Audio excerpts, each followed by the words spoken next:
Today, I'm hosting a Christmas party for 20 family members. Make sure you don't embarrass me. I was completely baffled by Sean's declaration. I was sure the Christmas party was supposed to be at Sean's brother's house. After a while, my father-in-law and mother-in-law arrived. Seeing me clutching my stomach and breathing heavily, they clenched their fists and looked furious. The next moment, my mother-in-law shouted Sean and went back to the living room. In the living room, my father-in-law grabbed Sean by the collar, and the next moment, a loud smack echoed through the room. My name is Kelly Oakwood. I'm a 31-year-old housewife. I married Sean when I was 28. We met at a restaurant we both frequented.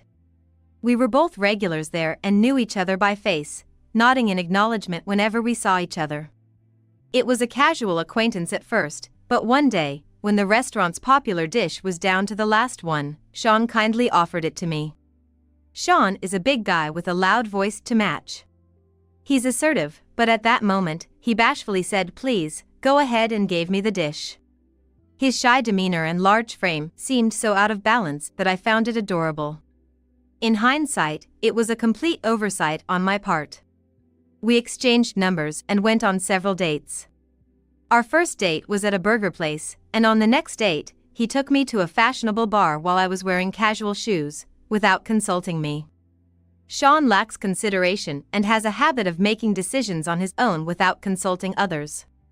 Sean, who works for a major electronics manufacturer, seemed successful and boasted about being the first among his peers to advance in his career. His tendency to act unilaterally was a frequent topic of his pride. Perhaps love is blind, as I mistook Sean's behavior for masculinity. Looking back, this was a grave mistake. Sean proposed to me on our third date. I thought it was too soon, but he had already booked a wedding venue. I was more surprised by his initiative than anything else. Eventually, I gave in to Sean's persistence, and we had a whirlwind marriage within a few months. My parents were surprised, but were also overwhelmed by Sean's assertiveness. Sean wanted me to quit my job and become a housewife upon our marriage, but it was too sudden, and I couldn't leave my job. I told Sean I would work until we had children, and he reluctantly agreed. Sean was the type who wanted his wife to take care of the home. The first year of our marriage was blissful, without any major issues. Sean continued to make decisions unilaterally, so things like buying a car or choosing a new home were done without my input. I had always dreamed of seeing the northern lights on our honeymoon, but before I knew it, we were eating pancakes in Hawaii.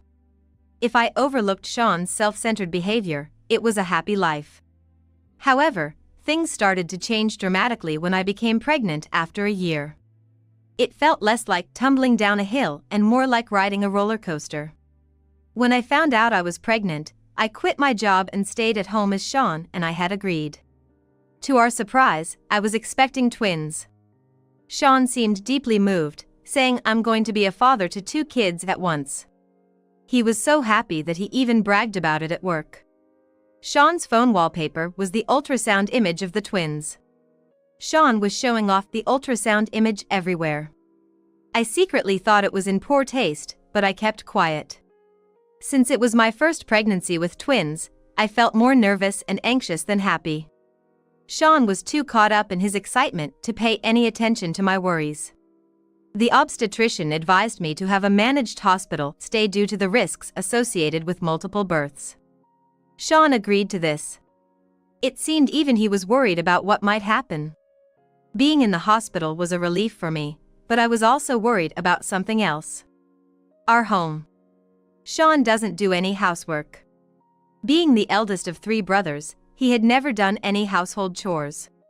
It's more accurate to say he couldn't rather than he didn't. Sean comes from a distinguished family, and his house is the main family home. Perhaps that's why he was spoiled growing up. He never had to do housework, and it seems someone always took care of his personal needs. I couldn't leave Sean alone at home. I couldn't imagine coming home to an untidy house after being discharged. So, I asked Sean's parents for help. I asked them if Sean could stay at their house while I was in the hospital, or if my mother-in-law could take care of our house. I get along well with my in-laws. The mother-in-law and daughter-in-law issue doesn't exist for us. Despite coming from a prestigious family, they're very approachable and easy to talk to. Because Sean is incapable of doing housework and has a self-centered nature, my in-laws were very grateful that I married him.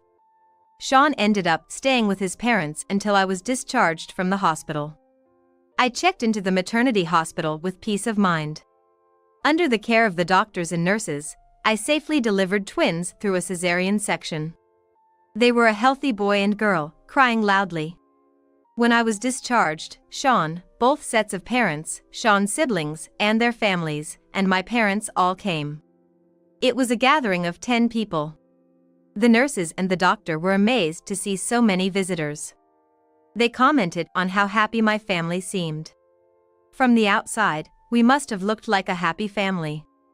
I was a bit embarrassed by the commotion but secretly happy. That moment was the peak of my happiness.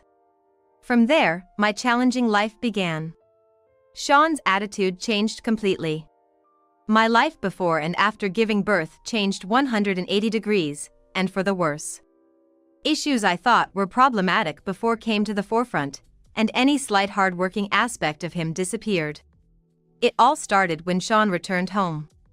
When Sean got home, the first thing he said was, "There's no place like home," and stretched out big. I agreed that there's nothing like your own home. But there I was, with twins in a baby carrier and backpack, hands full. Thinking about life ahead, I just couldn't relax and stretch out like that. Both Sean's parents and mine insisted on giving us space, saying, "You guys need to manage on your own." My parents live about 2 hours away by train, and they had booked a hotel for the day.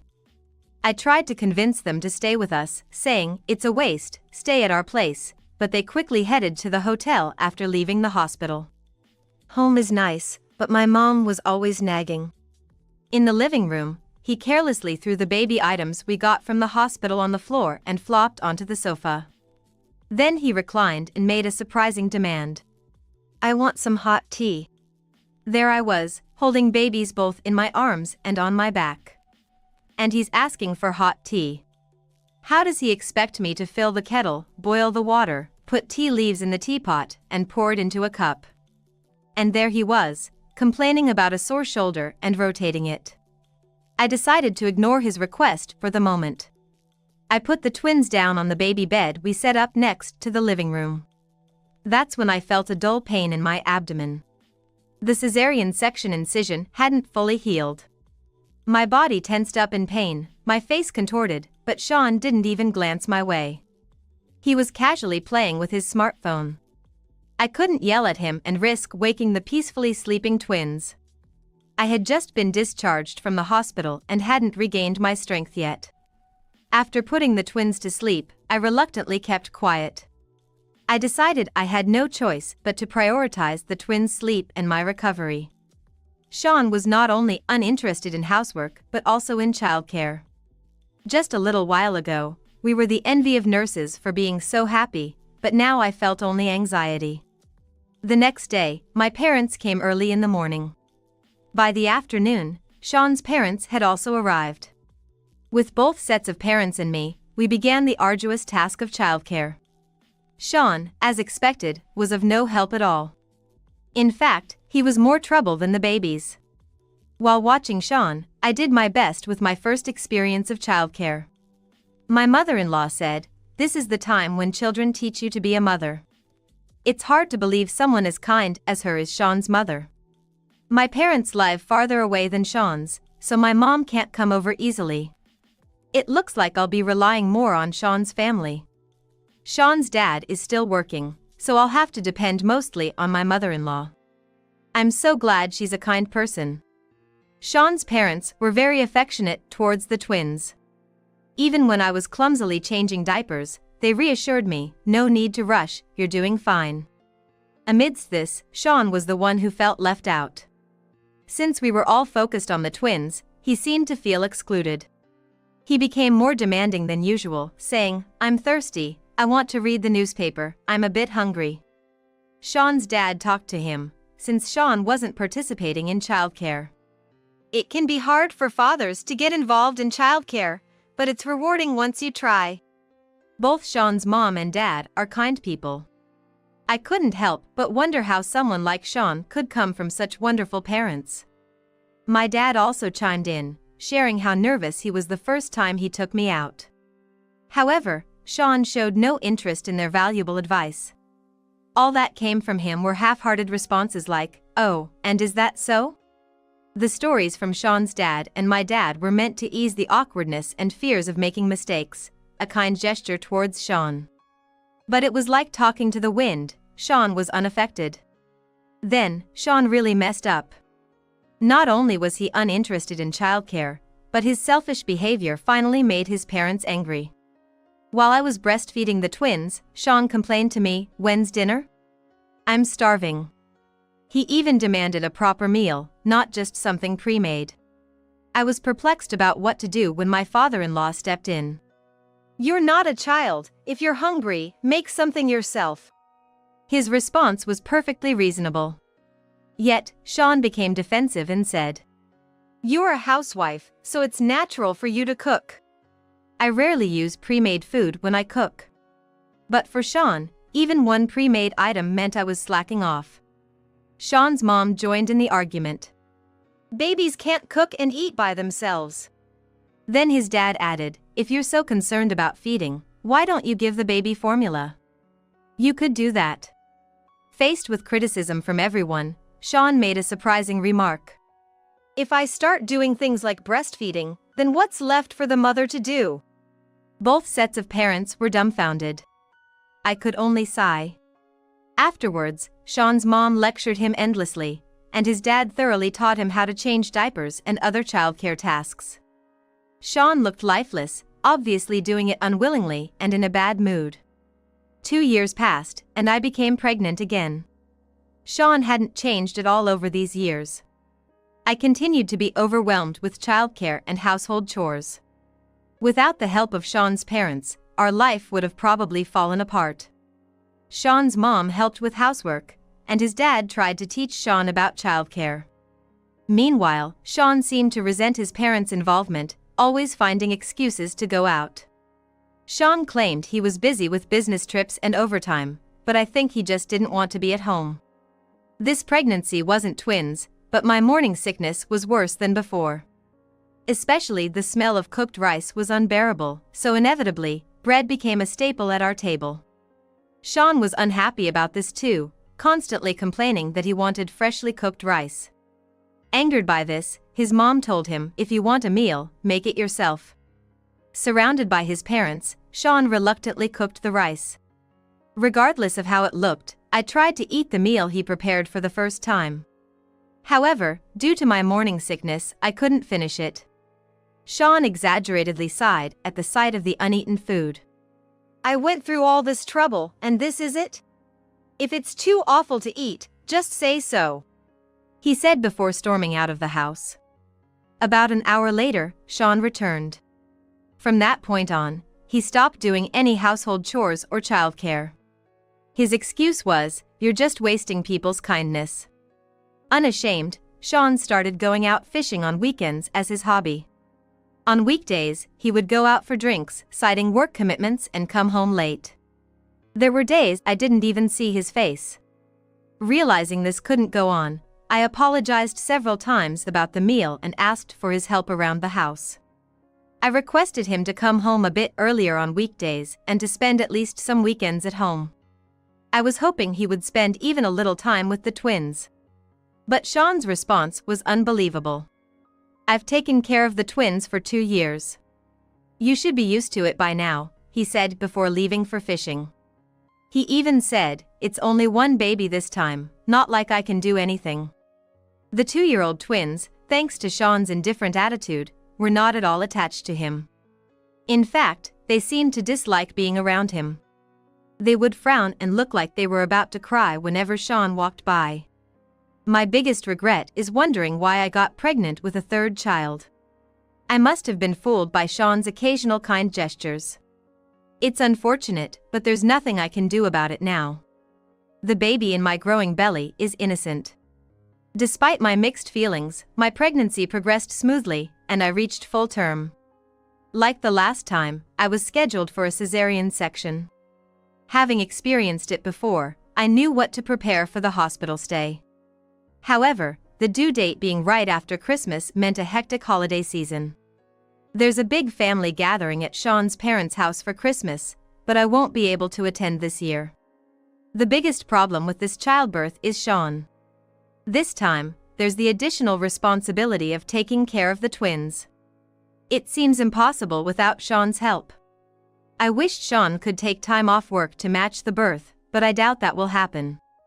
As a last-ditch effort, I asked Sean if he could take care of the kids after he got back from work. His response was cold and devoid of any kindness. I can't make that kind of promise. What he said next was even worse. It's embarrassing for a man to take time off work for his wife's childbirth. It's like being a useless husband under his wife's thumb.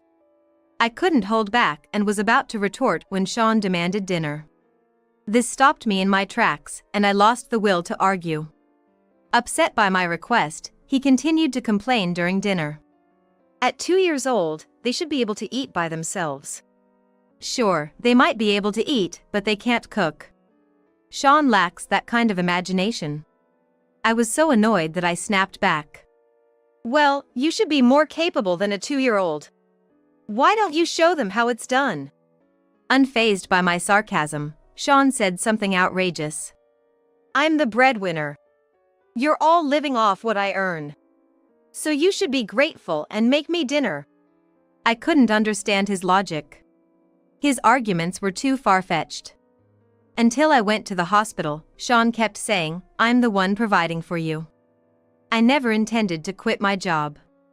It was Sean who pushed the idea of me being a stay-at-home wife after we got married. Every time he says, I'm providing for you, I think to myself, what nerve.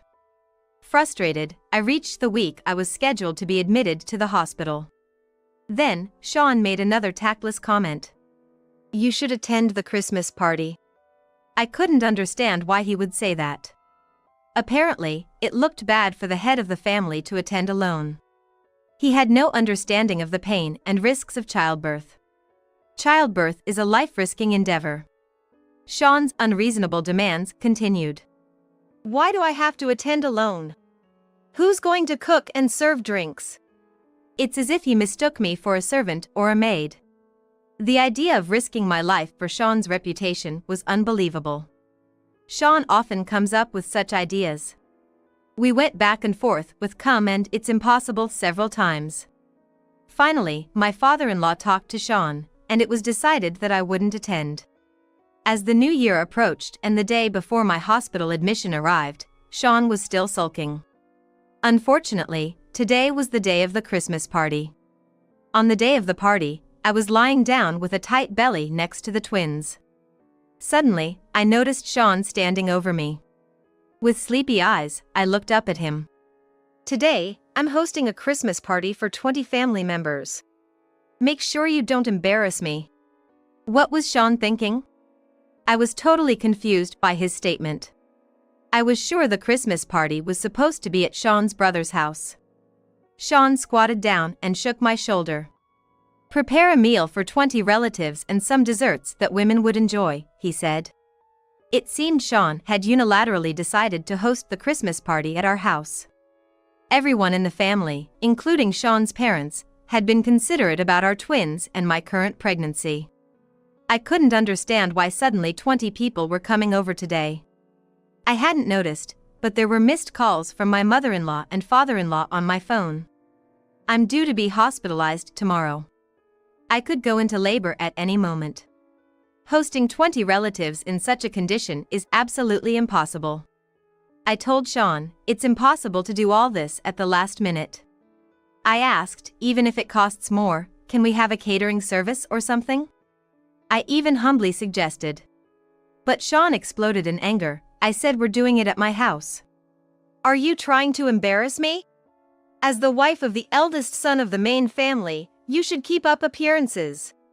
Sean was imposing his selfish will on me. Continuing with outdated notions like a wife should just be quiet and obey her husband. I no longer had the energy to argue back. When I fell silent, Sean seemed to take it as agreement and smiled. Then he said, "I'm going to pick up the relatives now, so you get everything ready for hosting," and left immediately. With everything so arranged, I couldn't refuse. It would cause trouble for all the relatives. So, I started to prepare, despite my large belly. I emailed Sean, "I can't go shopping now, so I'll have to make do with what's available."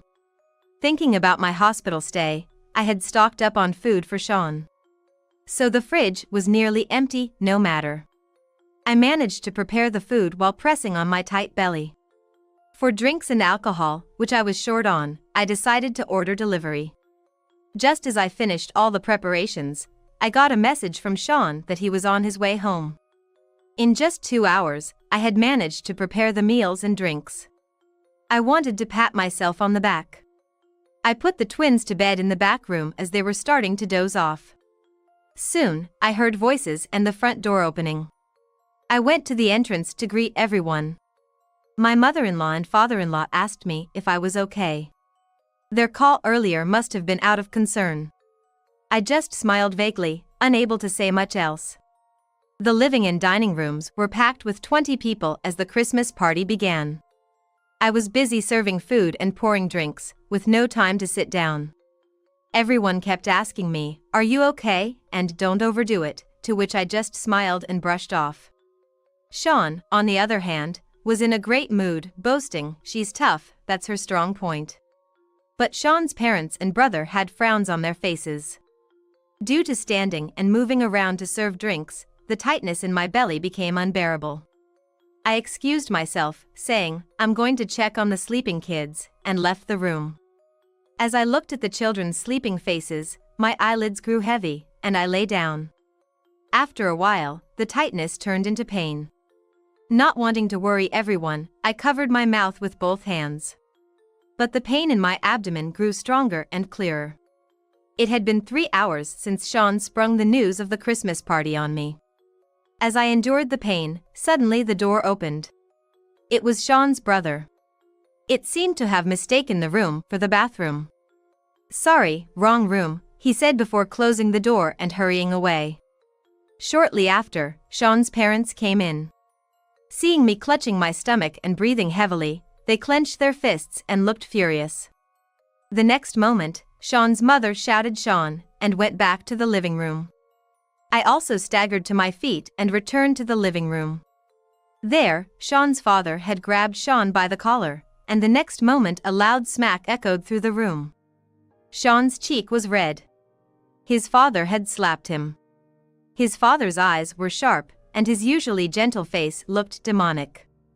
Even I, who wasn't being scolded, was taken aback. Sean was frozen in shock, his eyes wide open. "What are you doing?" His father yelled so loudly that Sean flinched. All the relatives who had been drinking and chatting stopped and stared at Sean in silence. "Do you understand Kelly's condition?" Sean's mother glared at him with a fierce look. One of the relatives noticed me and offered me a seat on the sofa. Others began to confront Sean. "You said the delivery wasn't due yet, but she's about to give birth. I thought you said she was still in the safe period," were some of the comments I heard. Apparently, Sean had told the relatives that my delivery wasn't due yet to get them to come. He had told his parents that there were no signs of labor yet, and my hospitalization was postponed. Everyone started looking at Sean with contempt. Relatives with children the same age as the twins were there, and some of them were saying, "I can't believe it." Women were heard saying, "If I were in her shoes, I'd be horrified, this is unforgivable, and he's the worst kind of husband." Others were saying, "We didn't know, sorry, and Sean deceived us." The atmosphere was more like a funeral than a Christmas party. Unable to bear the tension, Sean started making pitiful excuses. "She's using the twins and her pregnancy as an excuse to slack off on housework." Everyone focused on Sean, shocked at what he was saying. "That's why I made her cook for 20 people today and serve drinks." What he was saying made no sense to me. And probably even less to everyone else. But Sean continued. "She's been slacking off. This doesn't even make up for it." There were murmurs of disbelief. He made her cook? And for 20 people? Sean began to sweat under the accusing glares. A female relative suggested they break up the party and began cleaning up. The twins' cries could be heard from the back. Sean's parents headed to the twins. Sean's brother has a child about the same age as ours. He looked at Sean with contempt and muttered softly, "He's the worst." Sean was being called the worst as both a husband and a father, shrinking under the scrutiny. His usual assertive and arrogant demeanor was nowhere to be seen. Suddenly, my belly started to hurt. The intervals of pain were getting shorter. It was probably labor. I called out to Sean, who was being scolded and shrinking away. But he didn't respond. Someone asked me, "Should we call the hospital?" and I nodded slightly. Another person brought me a phone, and I called the hospital. They told me to come right away. I informed everyone, "I'm going to the hospital now," but couldn't get up. Sean's brother suggested calling an ambulance, and that's when Sean reacted. "If you call an ambulance, tell them not to use the siren. It's embarrassing if the neighbors find out." I couldn't believe he was more concerned about appearances than my condition. Everyone was stunned by his words, and Sean continued. "Go by yourself. It's your fault for ruining the mood anyway." It definitely wasn't my fault, it was all because of Sean's lies. Everyone else must think the same. Amidst the stunned silence, another smack was heard. Sean's mother had returned and slapped his cheek. Sean, his cheek held, was tearful. "I never thought you would be such a rotten person. Giving birth is a life-threatening endeavor." Behind her, Sean's father was holding the twins, looking furious.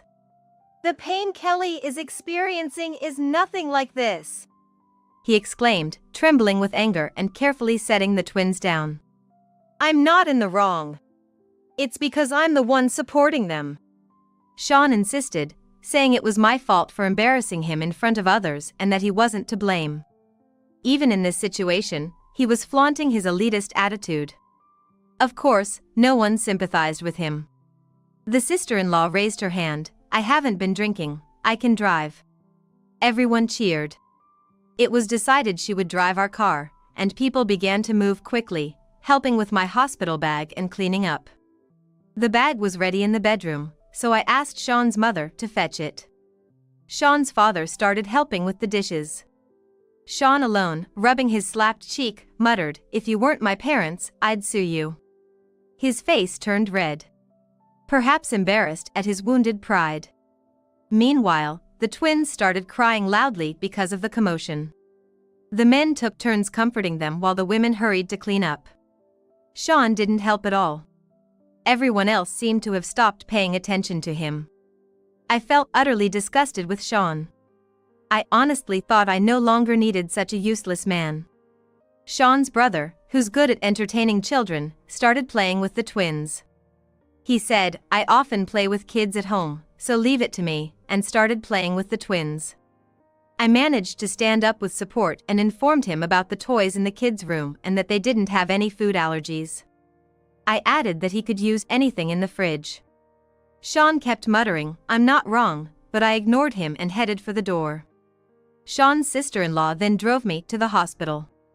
Upon arrival, a nurse quickly called a doctor, who took me to the delivery room. It seemed labor could happen at any moment. As expected, as soon as I was on the delivery bed, I gave birth. It was a relief that the delivery was smooth. The only one who suffered was my sister-in-law. She couldn't go home and had to stay until the next morning. The day after I safely gave birth, Sean's parents came to the hospital with the twins. After the incident, Sean sulked in a corner of the room, drinking canned beer. Sean's father took him to the bedroom. Not wanting the children to see their father being scolded, a thoughtful gesture from him. I heard Sean's father scolded him all night. And Sean looked deflated. Sean's father told me this with a wry smile. After a while, Sean came to my hospital room. In front of his parents, he was meek and apologized in a low voice, saying, "Sorry about yesterday." The fact that both his parents had hit him seemed to have a significant impact on him. Sensing the situation, Sean's parents left us alone. As soon as they were gone, Sean's attitude changed. "I was slapped by Dad and Mom because of you." He continued to complain about how I was inconsiderate and not thoughtful enough. At that moment, I was utterly fed up with Sean. I firmly decided to divorce him. Despite feeling anxious about becoming a single mother of 3, I knew I couldn't stay with Sean. I pressed the nurse call button without hesitation. A nurse came right away. Sean's parents followed her, returning to the room. "He's a stranger to me. Please ask him to leave." The nurse looked confused, but Sean's mother understood and promptly escorted Sean out of the room. Sean's parents left the hospital with him. Before they left, they told me my parents would come in the afternoon. Indeed, my parents arrived later that day. I told them about the previous day's events and my decision to divorce Sean. My parents initially thought Sean had cheated when they heard about the divorce from Sean's mother. They had been under the impression that divorce meant infidelity. They never imagined a heavily pregnant wife being commanded by her husband to prepare for a Christmas party and serve drinks. I explained everything to my parents, including being forced to cook for 20 people and serve drinks, how hard it had been, and how much I had endured. We all cried as I spoke. By the end of our conversation, we were smiling, relieved after crying. "Rest at home after the birth," my mother kindly said. I was discharged safely and am now recuperating at my parents' house. About the divorce, Sean's parents agreed there was no reason to oppose it. The only one strongly against it was Sean. He kept contacting me, but I blocked his calls and told his parents not to let him contact me. It seems Sean has lost his mental stability without me, who he treated like a servant. Living alone, Sean couldn't manage to clean up his house, and it became cluttered with trash. At work, he vented his frustration by repeatedly committing acts of power harassment, nearly facing disciplinary action from human resources. Despite this, Sean's attitude didn't change, and he even harassed his work clients. Eventually, Sean was fired. At that time, it seemed no one sympathized with him. Now, he's working in the fields at his parents' home, apparently being reprimanded and taught a lesson. Sean often cries saying, "The house where I lived with Kelly was my oasis." I heard all of that from his mother, with whom I'm still in contact. But for me, that house was nothing but a desert. With the help of Sean's parents, our divorce was successfully finalized. The house we lived in was sold, and I receive all the money from the sale as alimony. I've decided to live at my parents' home. I still keep in touch with Sean's parents and brother. Sometimes, they come to play with the twins who say they missed the sister and brother who played with us that time. For Sean's parents, the twins are still their grandchildren. They visit when they can, happily playing with all 3 grandchildren. The kids are fond of their grandpa and grandma. I feel that if the Christmas party hadn't happened, I might not have been able to go to the hospital. Sean, on his own, couldn't have managed to take me to the hospital and look after the twins. Plus, that incident helped me make up my mind about Sean. In a way, I'm thankful to Sean for holding that party at our house. It really is a case of blessing in disguise. You never know how things will turn out. I'll never forget the gratitude I feel towards those who helped me then. With my 3 children, I want to become even happier and help others just as I was helped. My name is Ava Smith.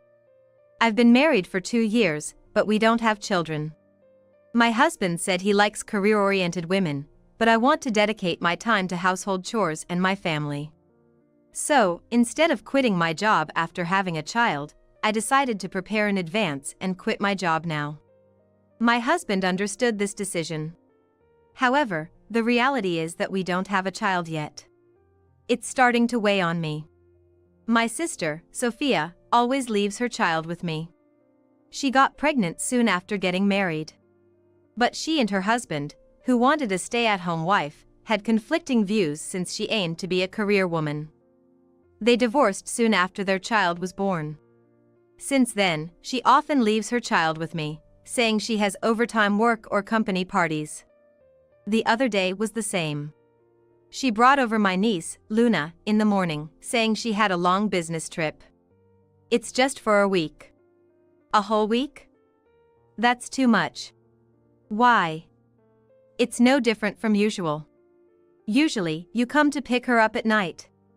I can't help it, I'm working. You're not working, and this is like a rehearsal for when you have your own child. Wait. What if she gets sick? Just take her to the doctor. Bye. Even though I told her to wait, my sister left anyway, and I couldn't help but feel angry. But now that she's gone, it's too late to refuse. So, I decided to ask my husband for help, who was getting ready to go to the office. Can you come home early this week? Sorry.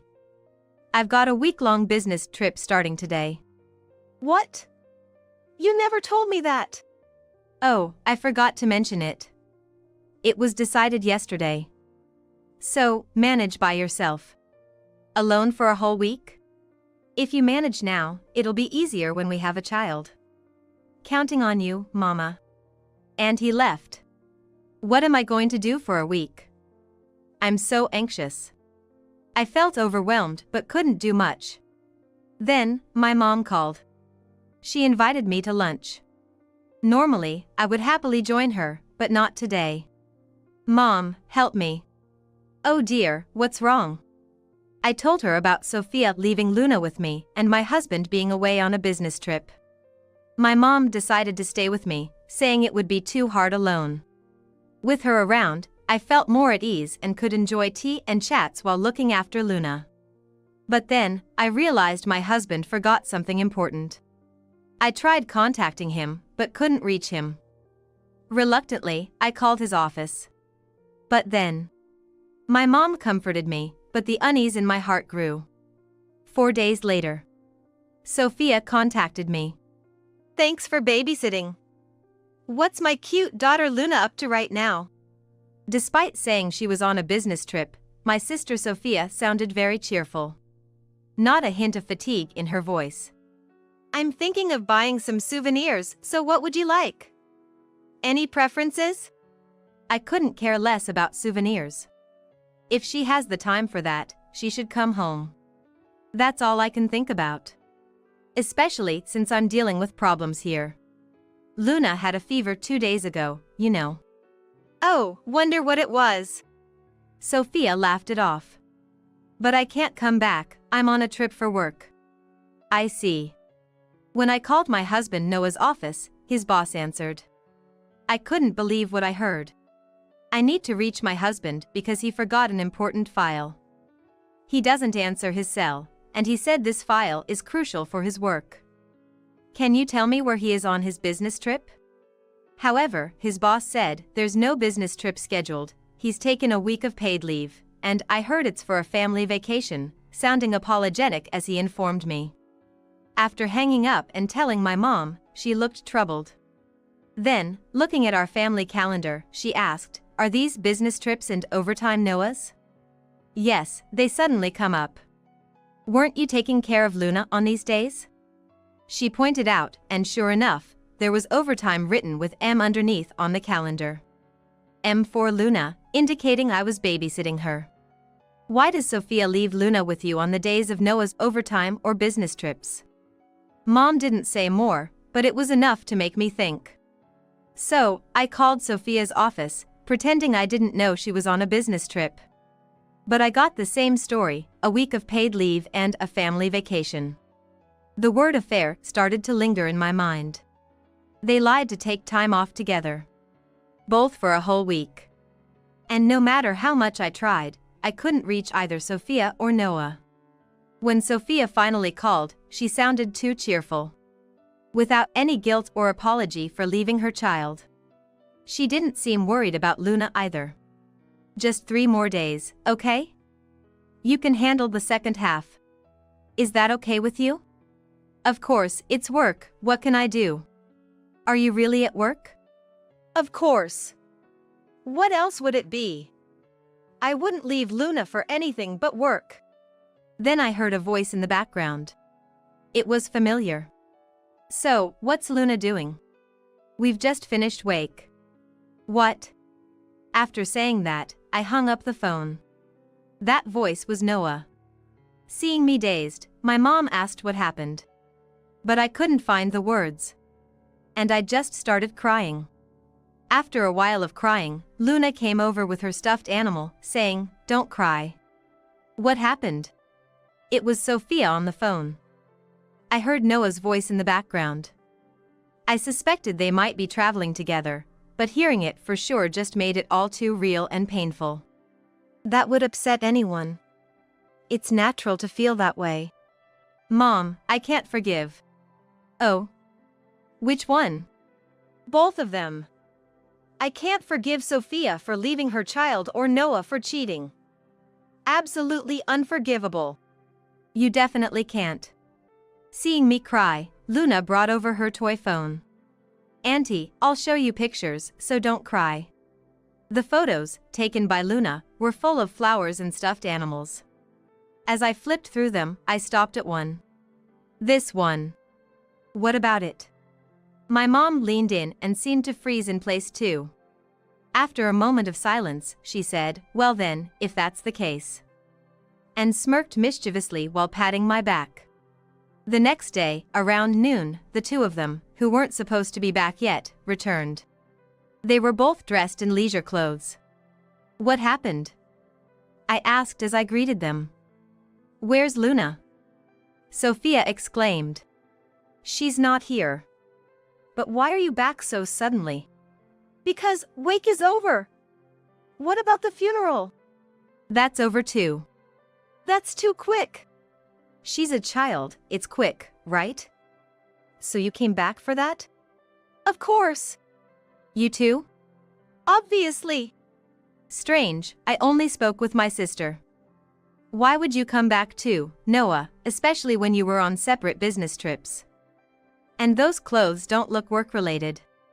Well, that's... I tried calling you so many times, why didn't you answer? You're one to talk. When I called, you never picked up. Even when I said Luna was sick, you just laughed. Why should I answer your calls? But... Come on, let's go inside. My mom said, peeking out and urging them in. Mom, why are you in black? So, it's true. I thought for sure you wouldn't come back, saying it was work. I wouldn't stay away at a time like this. Oh, really? By the way, you two were on a trip together, weren't you? What? Sophia, who had been crying until then, suddenly froze. Why would you say that? Why? Because it wasn't a business trip, it was a vacation, right? No, that's not it, mother-in-law. It was just a coincidence that we met there. Oh, really? Yes, it was just a coincidence. I see. You forgot this for your work, didn't you? You always take it with you, whether it's a business trip or not. You said you can't work without it. Oh. That's why I tried to contact you, but couldn't reach you. I thought I had to take it to you, even if it meant getting on the plane, so I called your office. Then your boss answered and said you had no business trips planned. Why did you call my office? Well, it was a big deal for my husband. That is. And not only were there no business trips planned, but you also took a week off for a family vacation. I was shocked. Who were you traveling with, I wonder? Oh, Noah, you shouldn't lie like that. And you, Sophia, saying you were on a long business trip was a big lie too, right? That's not true. I called your office too. Why? Because I started having doubts about the two of you. And sure enough, you also had a week off for a family vacation. What's that about? Your own mother wasn't invited on your trip. That's because... No, I was really on a business trip. Just because I said I called the office, not everyone knows my schedule. Maybe someone who didn't know answered. But I said your boss answered, right? Are you saying even the bosses at your company don't know their subordinates' schedules? Is there such a company? We couldn't possibly be traveling together. It was just a coincidence that our trips overlapped. Oh, a lot of coincidences, huh? Look here. I took down the calendar from the wall and placed it in front of them. Here, business trip and overtime, these are Noah's schedules. And M is for the days Sophia brought Luna to our house. The same, right? Amazing how they align so perfectly. I never noticed before, but once I did, it's just too much to be a coincidence. That's because... Because what? They seem to be desperately searching for a lie to call a reason, but couldn't find a good one. Finally, Noah defiantly said, "These things happen. I'm working, after all." "Then what about this?" I said, pulling out Luna's phone. Luna showed me photos she took herself, and I was just shocked. "Look at this, and this, and this, and this." The photos showed Sophia and Noah cozily leaning on each other. There was even a photo of Sophia lying on Noah's lap and another of Noah giving Sophia a back hug. Luna said Noah comes over often, and you two seem really close. She took these pictures of you too. Amazing, isn't it? That was just a coincidence. We were just joking around in those poses. Oh, just joking, huh? I find it hard to believe. If it's not an affair, people don't just pose like that. Noah, you're fine doing this with a woman you don't even like? And Sophia, you let a man you don't like do this to you? Amazing, in a way. You're quite progressive. Don't talk like that. Oh, did I say something strange? I didn't think it was strange at all. It sounds like you're suggesting we have some kind of inappropriate relationship. I frequently go to my sister-in-law's house to see the kid. That's all there was to it. If that's true, then why not say it? Normally you'd say you want to see her, right? I thought it would make you sad because you're disappointed every month about not having a kid. Yes, Noah was thinking about you, Ava, and kept quiet. Really, Sophia? You thought about me too and kept quiet about Noah visiting? Yes, of course. Because you were sad about not having a child. And yet, you left your child for a whole week? Can you believe that? Well, that's because kids are honest, aren't they? But that doesn't mean Noah and I have the kind of relationship you're suspecting. Right. I'm sorry for suspecting you like that. Yeah, it's okay. We're sisters, after all. Really? So, you were on a business trip, right, Sophia? Of course, I was. But it looked like you were on vacation. What do you mean? Look, your Instagram is full of pictures saying currently on vacation. That was just me trying to get into the vacation spirit on Instagram. Really? The food looked delicious, and you even enjoyed the night view. It really looked like you were on vacation. Yeah, I arranged it well, right? Yeah, really well. So, who did you go on this trip with? Because I can see a man's arm in the photos. And Sophia, your arm is entwined with his. That's something people in a close relationship do. Oh, maybe someone from work, perhaps a boyfriend? Sophia's eyes were darting around. It was clear she was lying. Oh, really? But look, this watch. It's Noah's, isn't it? What? Noah bought it when he was younger, saying it was a one-of-a-kind piece. It was quite expensive. No. I thought it was unique, but it wasn't. There must be someone else with the same watch. And what about this bruise? Bruise? Look, this one. You said this bruise was incredibly rare and would be easy to identify in case of an emergency. You don't often see a bruise like this. It's impossible for someone else to have the exact same one, right, Noah? No, that must be someone else with the same bruise. Yeah, that's it. Can you stop joking around? How far will you go to deny it? We're not in that kind of relationship. I see. So, where did you two meet? Surely not in the same hotel, right? Of course not. That's impossible. I see. That's right. Noah's company always uses business hotels for trips. Yeah, of course, it's a business trip. And where did you meet? At this point, both of them responded simultaneously, but their answers were completely different places. They both said they met together, yet their stories were totally inconsistent. I couldn't help but laugh at the misunderstanding, but they quickly corrected themselves. They continued to dig themselves deeper into a hole. Well, never mind. Surely you brought back souvenirs, right?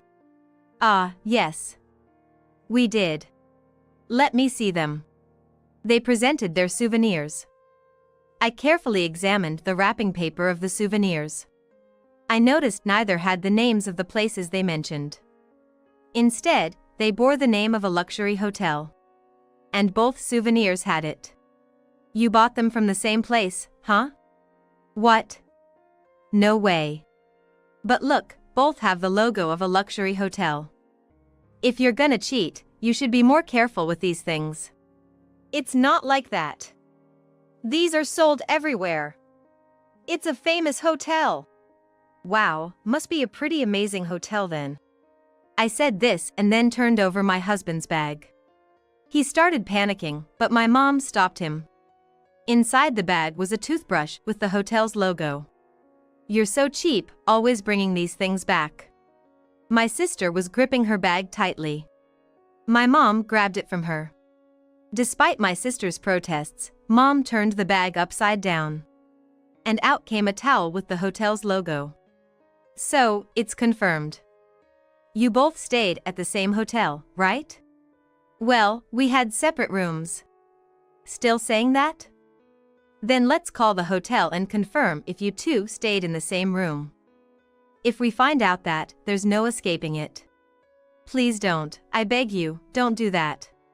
Then will you tell the truth? Yes, I'll tell.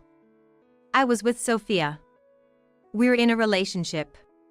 Why? How did it come to this?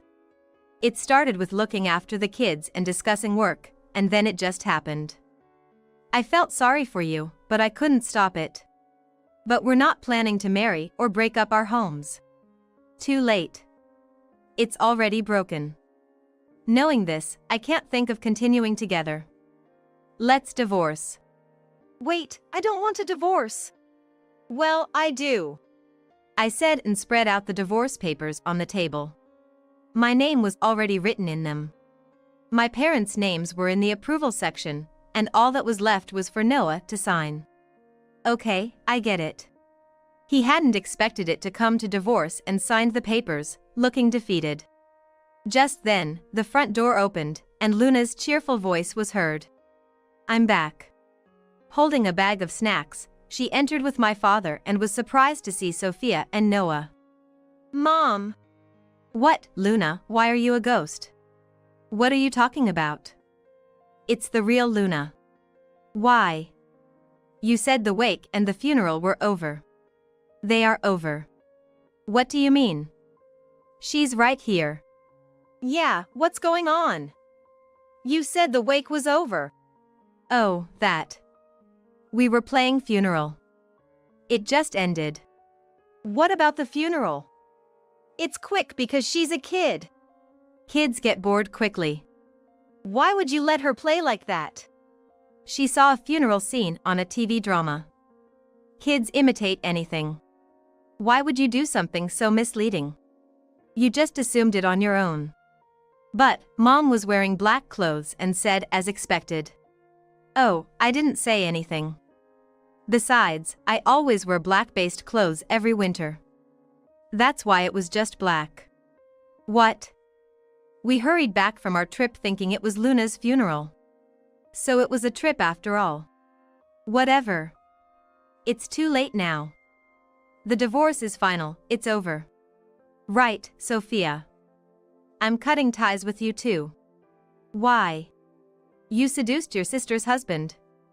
And while pretending to work, you dumped your child on your sister to go on a trip. That's unforgivable. I don't need a daughter like that. That's too harsh. It's what you deserve. I don't care, as long as Luna is alive. Come on, Luna, let's go home. My sister tried to take Luna with her. But Luna refused, saying she didn't want to go. What's wrong? Don't you want to go home with Mom? No. It's not fun with Mom. Here, I have my aunt, grandpa, and grandma. I'm always happy here. But at home, I'm always alone. Even when Mom or Uncle are there. When they are together, they go to the bedroom and tell me not to come in. So, I don't want to go home. Luna. You can't say that. I hate Mom. Oh no. Let her stay for a while. She'll get bored eventually. I won't let you come back home, but Luna is our granddaughter. My sister was shocked to be hated by Luna, but she and Noah left our parents' house. However, she kept calling, wanting Luna back. Ava, how's Luna? She's playing. Right now, she's out walking with Dad. Doesn't she want to come back? No, she's happy here. She says it's not lonely like it is with you. If Luna wants to come back, let me know right away. I know. Even though you stole my husband, you're still Luna's mom. But no matter how many times she called, Luna's feelings didn't change. Even when she talked to Luna directly, she said, I hate Mom. Don't call me, I'm happy here. One day, after all this continued, my sister finally snapped. I married Noah. Oh, congratulations. No matter how much you ask for him, it's too late. Don't worry, I won't ask. I'm giving Luna to you. She doesn't want to come back to me. I don't care about her anymore. I'll have children with Noah. You think so? Yes, he couldn't have kids with you, but if we want, we can easily have them now. There's no problem. We can have as many kids as we want. Well, good for you. If you can, you should have them. Of course, I can. Noah said you couldn't have kids. That's why no matter how hard you tried, it was useless. He's excited to have kids with me. Oh, he said that? I wonder if he knows the truth. What truth? I won't say Noah is sterile, but the likelihood of infertility is stronger on his side. I've been to the doctor and received confirmation that I can have children. Who told you such a thing? Noah's mom did. What do you mean? Noah had mumps in middle school.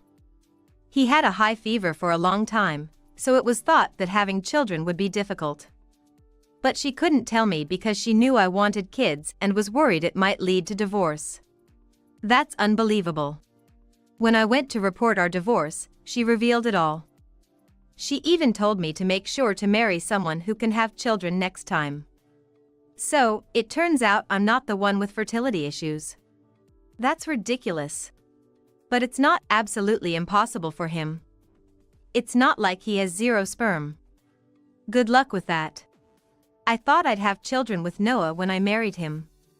That's why I quit my job. Oh, but you said you wanted to be a career woman and didn't quit when you had Luna. That's why you divorced your first husband, right? Why did you quit this time? Because I divorced last time, I quit this time so I wouldn't have to divorce again. I see. But Noah likes career women. That's why he was attracted to you. Be careful not to get cheated on. What did you say? Exactly that. What do you mean? For 2 years, we couldn't have children, but Noah never blamed me. I thought he was such a kind man. But now I realize, he knew he couldn't have children.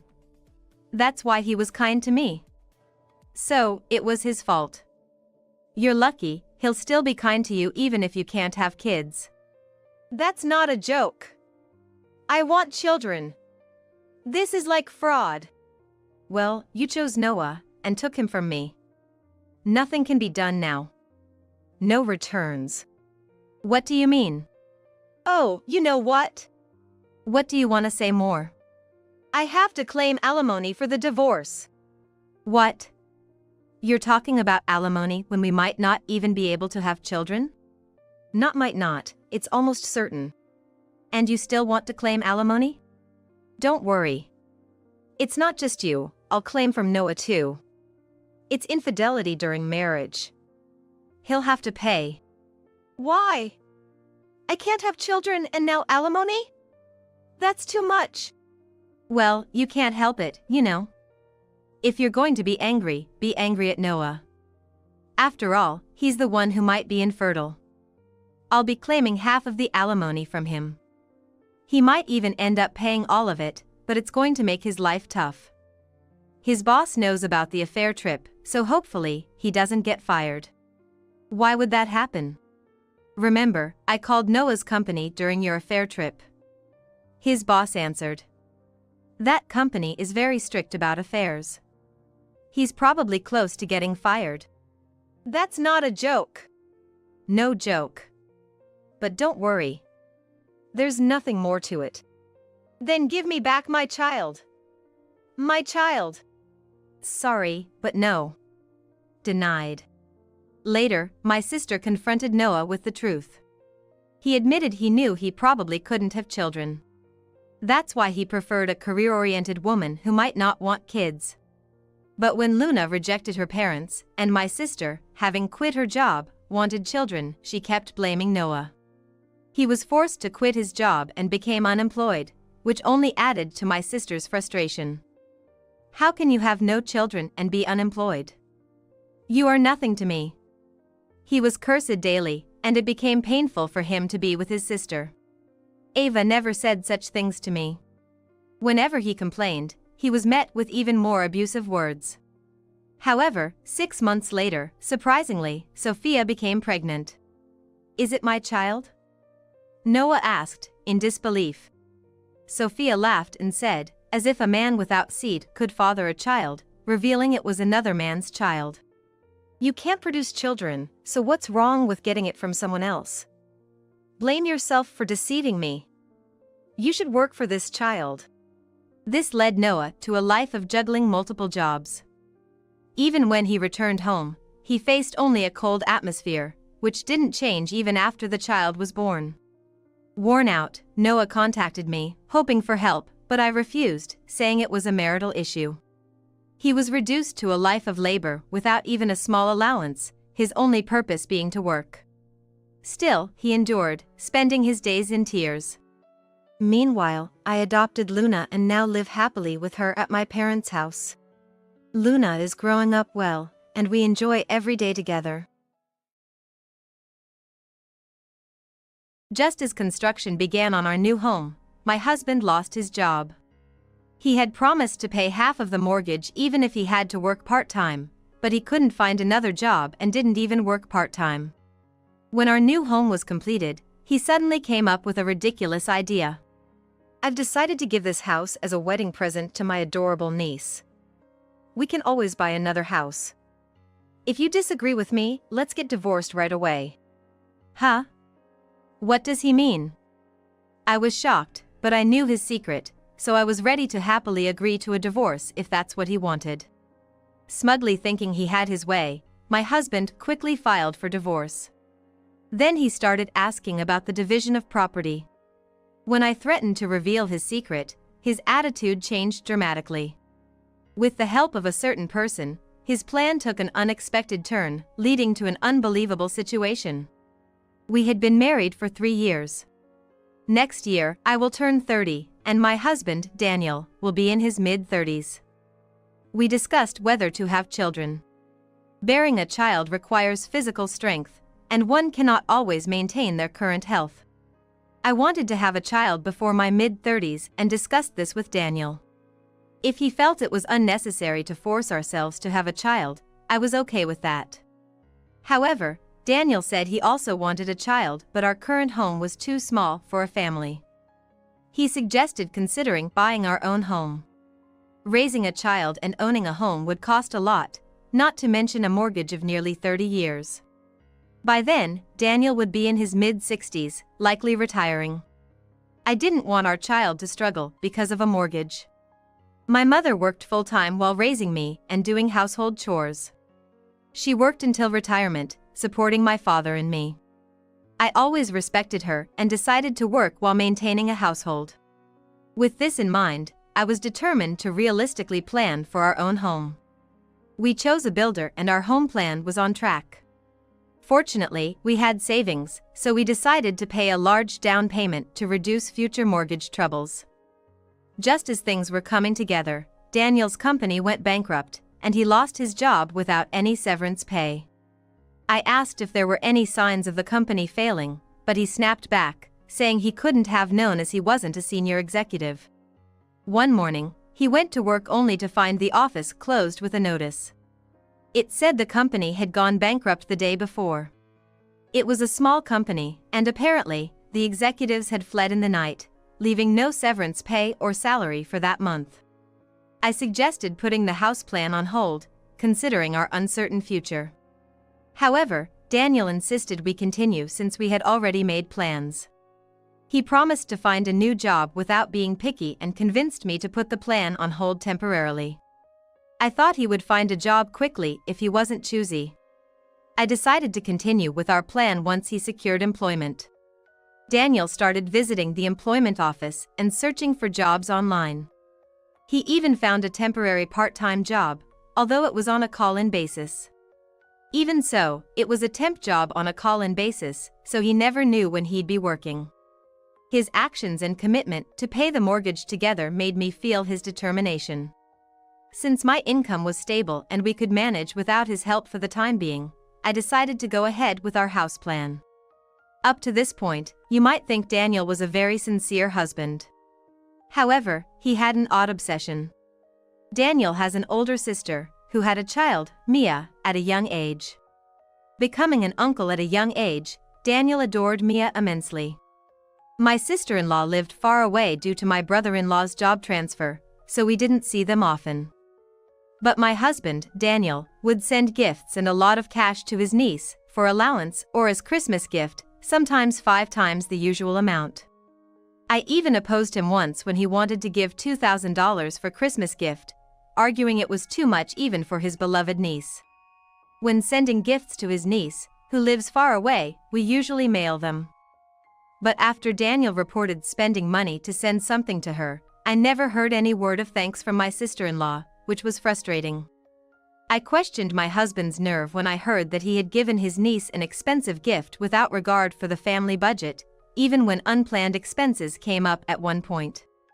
Since then, I've often been frustrated with his excessive fondness for his niece. Now that Daniel is unemployed, thankfully, he doesn't seem to be dipping into our savings for his niece's sake. However, his time away from home, supposedly job hunting, has significantly increased. In fact, he leaves the house earlier and returns later than he did when he was working. I wondered if job centers were open that late. He said he was attending information sessions and networking. It's great he's eager about job hunting, but he's been careless about our new home construction, leaving everything to me. He arrogantly told me to handle all the paperwork, though he wanted his name on the deed. I gently reminded him to show some interest in our home. He sighed, saying he was too tired from job hunting and asked me to handle it. I was tired too, juggling work, the new home, and household chores, so I didn't argue to avoid a fight. Later, I worried he might say I should pay the mortgage since I made all the decisions. When I brought up the mortgage payments, Daniel said he didn't want to dip into his personal savings until he found a job. He said it was to avoid burdening me, but I thought we should focus on the present rather than potential emergencies. Despite my explanations, Daniel insisted on not using his savings and wanted me to handle the mortgage for now. Since his suggestion was too convenient for him and differed from our original agreement, I asked him to sign a loan agreement, acknowledging he was borrowing money from me for his share of the mortgage during this period. He complained but reluctantly agreed, fearing I might probe deeper into his job hunting progress. In response, Daniel continued to complain, but he reluctantly accepted, perhaps realizing that it would be troublesome if I started probing into his job hunting situation. We agreed that he would repay half of the mortgage payments I made during this period once he was reemployed. I got his signature and stored the document where he wouldn't find it. Despite our initial agreement, there were several instances of him failing to uphold his promises. Daniel said he'd find a job quickly without being picky, but he hadn't reemployed as our new home neared completion. He even turned down a few temp job offers, making excuses. I didn't want to support a husband who made no effort to find work. Our arguments increased as I urged him to find a job. In the meantime, the new house was finally finished and ready to move into. But living with him, let alone moving, seemed difficult under the current circumstances. I had gathered various information since Daniel was laid off. There are many things I want to confirm and say, including the fact that he still hasn't found a job. As usual, I called out to Daniel as he was leaving for the job center. I asked him to spend the day with me, saying we needed to have a serious talk. He tried to escape, prioritizing job hunting and suggesting we talk another day. I insisted, saying missing one day at the job center wouldn't be a problem. Then, he said something shocking. Nagging women aren't attractive, you know? What? Actually, I have something to tell you too. I thought I'd wait, but it's good news, so why not now? My niece is getting married. So, I've decided to give her our new house as a present. Let's split the mortgage and keep paying as we are. What? I was already appalled by his excessive love and financial sense towards his niece, but gifting her a whole house? Why would he make such a big decision without telling me? Hearing about his niece getting married was news to me. I couldn't believe he thought he could go through with such a plan without discussing it with me. When I pressed him, Daniel suggested divorce if I didn't like it. He was the one who initiated the house building while unemployed and not making any progress. Yet, he kept making uncertain promises about work. His plausible words didn't match his actions. I was so astounded by his behavior that I laughed. That's why I wasn't surprised when he made the absurd suggestion to gift our house to his niece. It must be related to that issue. Despite my curiosity about his response, I bombarded him with questions. Are you serious? You're unemployed, and you want to gift a house with a remaining mortgage to your niece? Do you think she would be happy with that? I wondered how he could think of giving away a house we're paying a 30-year mortgage on. It's not a good omen to gift a house with an unpaid mortgage, it's like sending troubles. I also pressed him about his plans for having children since we bought the house for our expanding family. Daniel responded defiantly to my questions. He said he doesn't mind getting divorce. He used the threat of divorce to avoid discussing his thoughts. It was as if we weren't even the same people anymore. Our conversation just wasn't working. I had a lot to discuss, but it seemed he was far more unreasonable than I thought. I had already planned to initiate divorce, so I easily accepted his suggestion. I told him I was fine with divorcing and leaving the house, as long as he listened to my demands. Daniel agreed to follow my instructions if I allowed the divorce and left the house. So, I said it's okay to file for divorce first, but I wanted to settle the property division after it was official. I also told him that I needed to hurry with my preparations to live alone, so I asked him to wait until things settled down. Daniel agreed to follow my lead if he could file for divorce immediately. In truth, I wanted time to prepare for something important without him knowing. I said this to buy myself time to prepare for living alone without him finding out. After the divorce and finishing what I needed, I was waiting for the right time to contact Daniel. Then, either out of impatience or realization, he contacted me first. What's going on? Why is our new house listed for sale? It's supposed to be a gift for my niece, and it's our joint property. If you do something like this without my consent, I won't pay the mortgage. Then, Daniel called, complaining about me selling our jointly owned house without telling him. He was furious and wouldn't listen to me. I waited for him to calm down before responding. I knew you were trying to push the payments onto me. Did you really think it was still in joint names?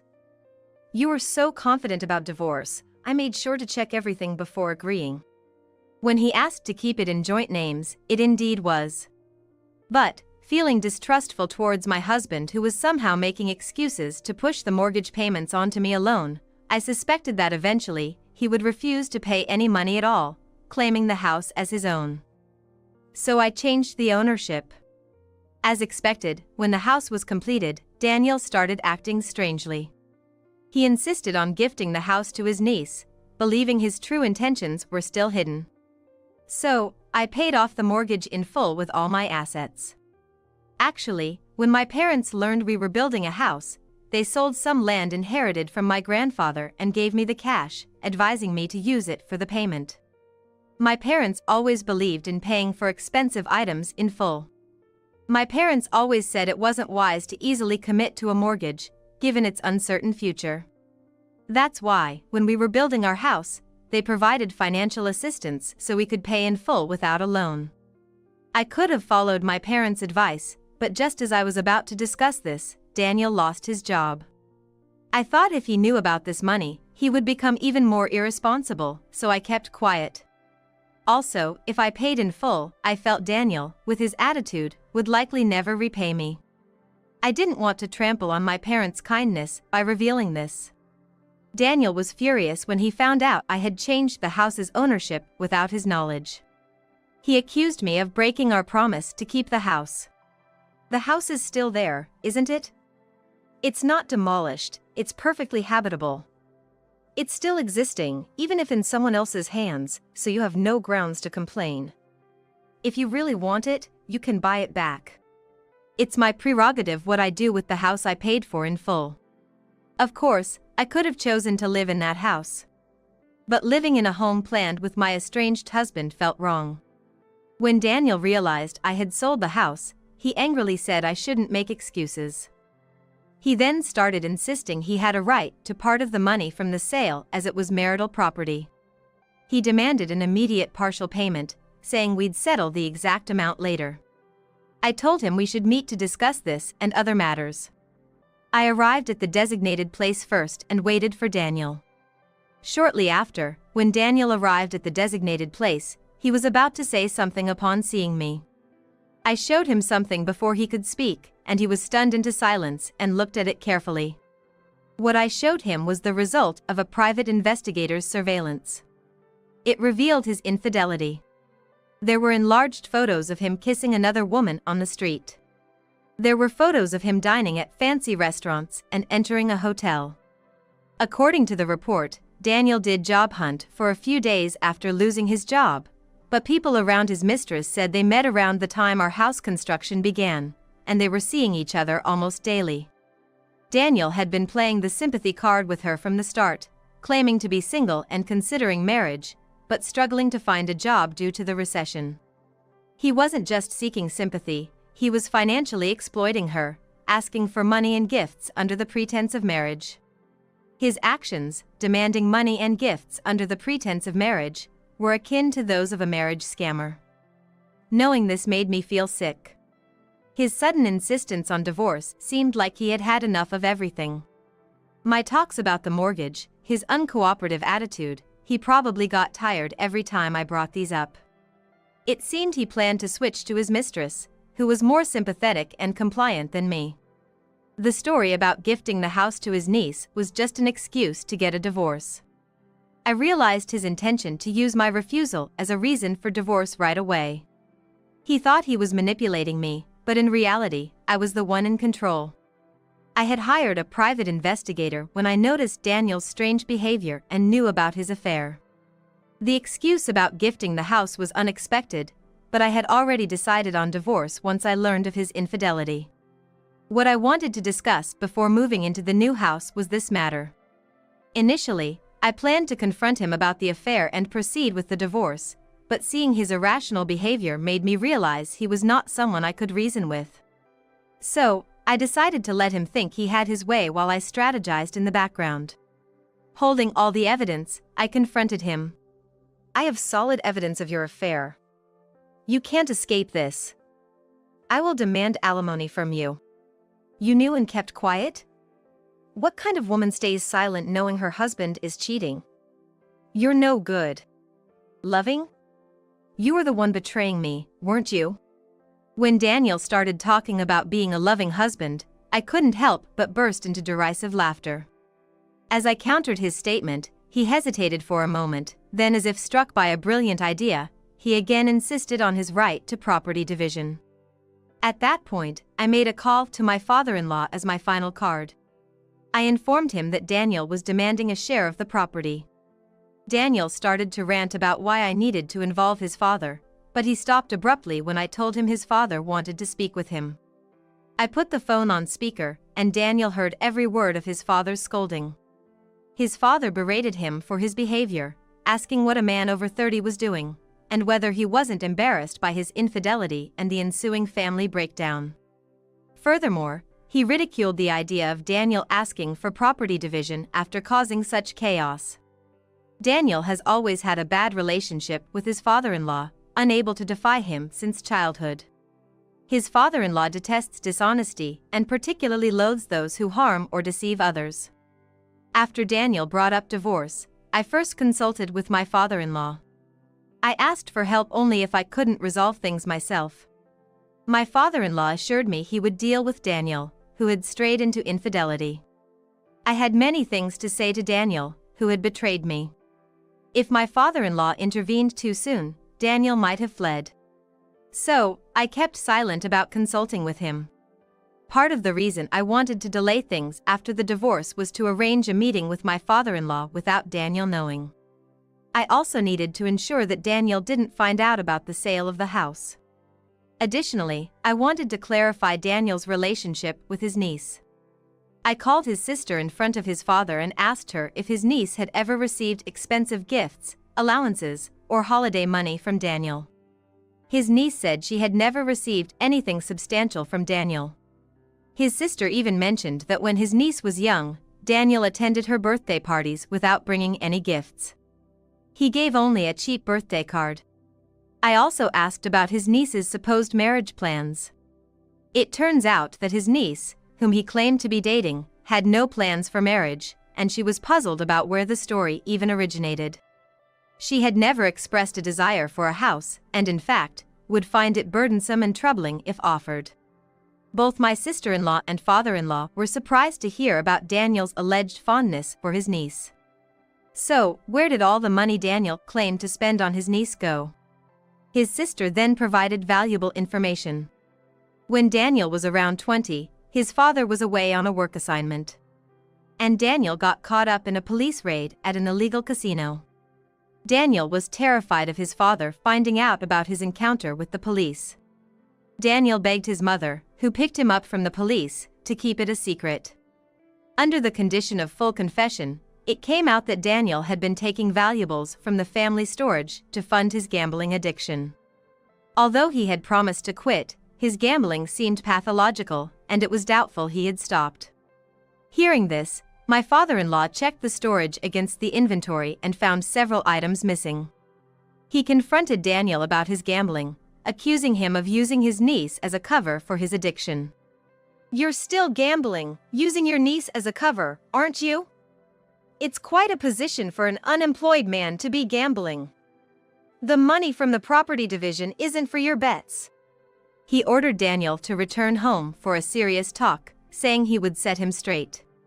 Unable to defy his father, Daniel turned pale, despairing, and conceded he didn't need the property division and would pay alimony.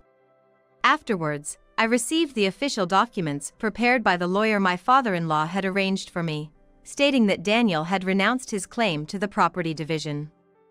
I gained all the shared assets. Additionally, through my father-in-law's consideration, I received a larger-than-average lump sum of alimony from Daniel. At one point, I admittedly felt anger towards Daniel's mistress. However, my feelings changed when I investigated her during the process of Daniel's infidelity investigation. She believed Daniel was single and struggling financially and had been giving him money despite her own tight financial situation. I realized she was also a victim, used by Daniel. Even though she was deceived, she tearfully apologized for disrupting my family. And she offered to pay me compensation, though it was a small amount. I declined her money, appreciating her gesture enough. I also advised her that she could likely claim alimony from Daniel. I told his promises of marriage and demanding gifts and money amounted to fraud, and then she promptly took action upon this advice. When she confronted Daniel at his parents' house, accusing him of deception for marriage, my father-in-law became furiously angry. He told her she could file a police report and instructed Daniel to turn himself in immediately, causing a huge commotion. Daniel begged for mercy from both his mistress and father-in-law, promising to repay all the money he had swindled from her. Daniel used up all of his meager savings to pay off the mistress's alimony and reimburse her for the gifts, leaving him completely broke. My recently retired father-in-law, having plenty of time, closely monitored Daniel. The supervision was so strict that he even followed Daniel to the bathroom and scheduled every minute of his day. Daniel was taken to the job center under his father's escort and was constantly pressured to find a job quickly. Unable to endure this prison-like existence at home, Daniel attempted to escape while his father was asleep. Desperate and penniless, he couldn't bear the hunger and returned to his father-in-law's house within 2 days. Following this, his father, disappointed and exasperated, disowned Daniel for lacking backbone, whether in staying home or fleeing. Daniel, left with nothing but the clothes on his back, broke into his parents' storeroom in desperation, repeating his past actions of stealing valuable antiques.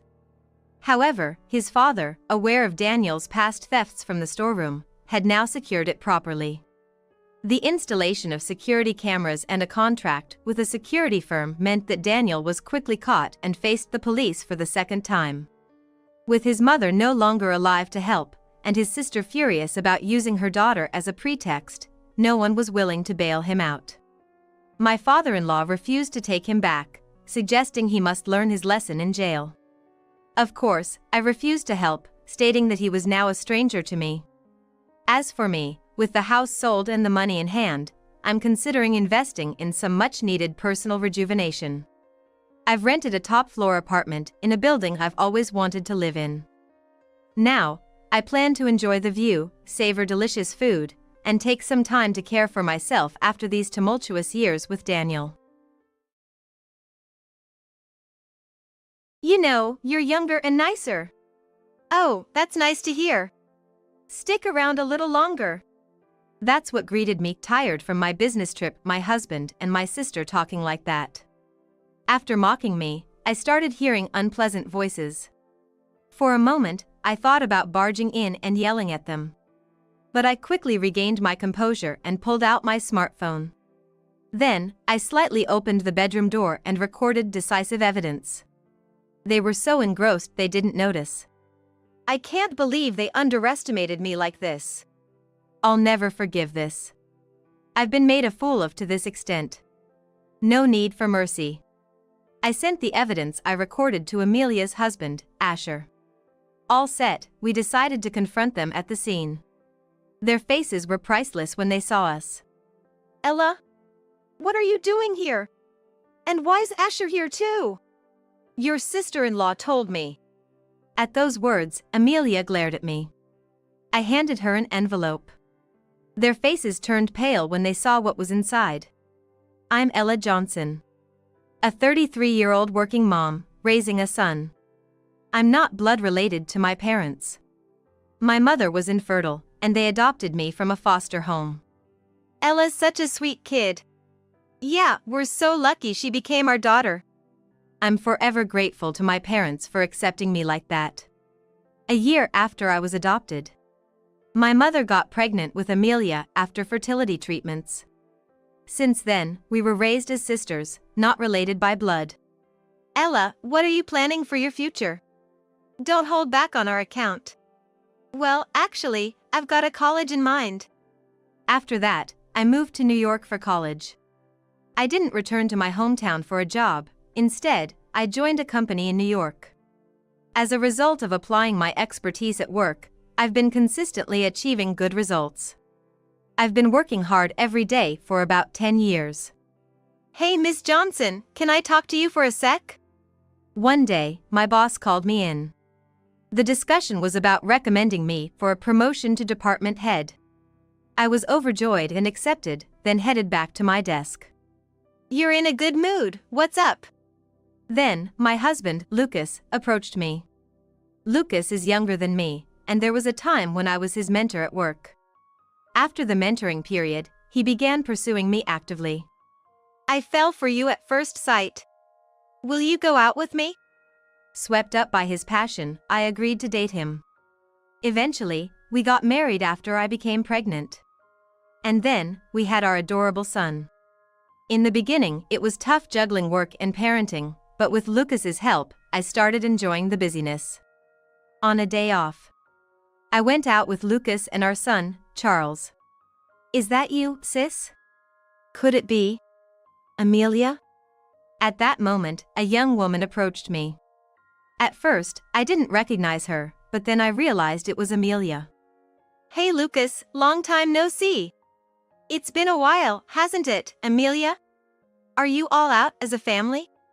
That's nice, I wish I could join. Amelia's words made me internally groan. We came here to shop for our son today. If Amelia joined, she'd likely say, I want to go there. I want this, and we wouldn't be able to buy what we needed. Today is a family day, just for the three of us. So, no, you can't join. Oh, you're such a Scrooge, sis. Ignoring Amelia's tantrum, I nudged Lucas and Charles to start walking. We managed to shake her off and entered a nearby restaurant for lunch. Wow, never thought I'd run into someone here. While eating, I reminisced about the past. Our parents loved both their adopted and biological children equally. They even cherished me more, saying, having Ella brought us the baby and Ella brought us happiness. So, I always tried to care for Amelia.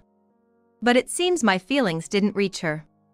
As she grew up, she became more demanding, always saying, it's not fair, you always favor Ella. I want what my sister has. I absolutely need it. Give it to me, sis. It started with a keychain. Though it was something I bought with a friend, Amelia begged intensely for it, and seeing our parents troubled, I gave it to her. That must have set a precedent. After that, Amelia constantly accused me of being unfair and tried to take things from me. Fortunately, my parents were on my side and scolded her, and since we had an age gap, there was a limit to what she could take. I'm being harassed by my sister. Annoyed by the situation, Amelia targeted my friends next. She went around telling my friends that I bullied her because we weren't blood related. Amelia was good at pretending to cry, and my classmates started to keep their distance from me. Some even said awful things directly or harassed me. That's not possible. Ella has always been fond of Amelia. In the midst of this, Lily, who bought the matching keychain with me, believed in me. She even fought back against the classmates who harassed me and warned Amelia not to lie. Because of this, Amelia and Lily didn't get along. I had been living peacefully since I separated from Amelia when I went to college. However, she recently got married and started living nearby. Sighing, I lamented the unexpected encounter. Mom, are you okay? Then, Charles looked at me worriedly. I smiled and brushed it off. Are you really okay? You're worried about Amelia, aren't you? While Charles resumed eating, Lucas asked me. I then shared with him the things about Amelia I had never talked about before. She was like that, huh? Lucas and Amelia had only met a few times, like during our wedding. And I hadn't brought her up in our conversations before. Since I don't know much about Amelia, I might not be the best person to vent to. Why don't you talk to Lily? Lily? Yeah. How about next week? I'll take care of Charles in the meantime. I nodded at his suggestion and immediately contacted Lily. A week later. Sorry to keep you waiting, Ella. Nothing. Sorry, too, for calling you so suddenly. I finally got the chance to talk to Lily. When I mentioned Amelia, I heard you ran into her and came rushing over with all the info. Saying this, Lily pulled out a report. Internally, I was impressed. Lily was using her observational skills and acting ability as a private detective. Her skills were well known. Wow, as expected. Let me have a look. Then, I reviewed the contents of the report. It detailed Amelia's recent behavior. Even after I left home, it seems she continued to play the victim and did as she pleased, making me out to be the bad guy. She apparently portrayed herself as the poor sister who was mistreated by her adopted older sibling. She apparently used this to attract men, but these relationships always ended quickly. How could she turn out like this with such good parents? I couldn't help but feel astonished reading this. By the way, how are things with Lucas? Suddenly, Lily asked me that. I tilted my head but responded that everything was normal. He's really involved in parenting, and he's even taking care of Charles today, you know? As I replied, Lily looked conflicted. I tilted my head again. Is something wrong? No, it's nothing. If that's the case, then it's all good. Lily shook her head to my inquiry. We chatted for a while longer and parted with smiles.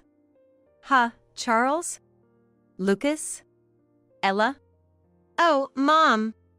On my way home, I met up with Lucas, who was holding Charles's hand. Did you guys go out? Yeah. We thought staying at home might be boring, so we went out for a bit of shopping. Oh really? Did you have fun? To my question, Charles nodded, looking like he wanted to say something more. He clung to me without saying anything, tilting his head. Come on, let's head home quickly. Although puzzled, I hurried home at Lucas's urging. All the while, Charles stayed close to me. What do you want for dinner? Oh, I'll take care of it, Lucas said, heading into the kitchen. Should I help? No, it's fine. Can you keep Charles company? He seems to have missed you. I thanked him and turned to Charles, who, with a determined look, began to whisper something to me so Lucas couldn't hear. Shocked, but resolved, I decided on a course of action.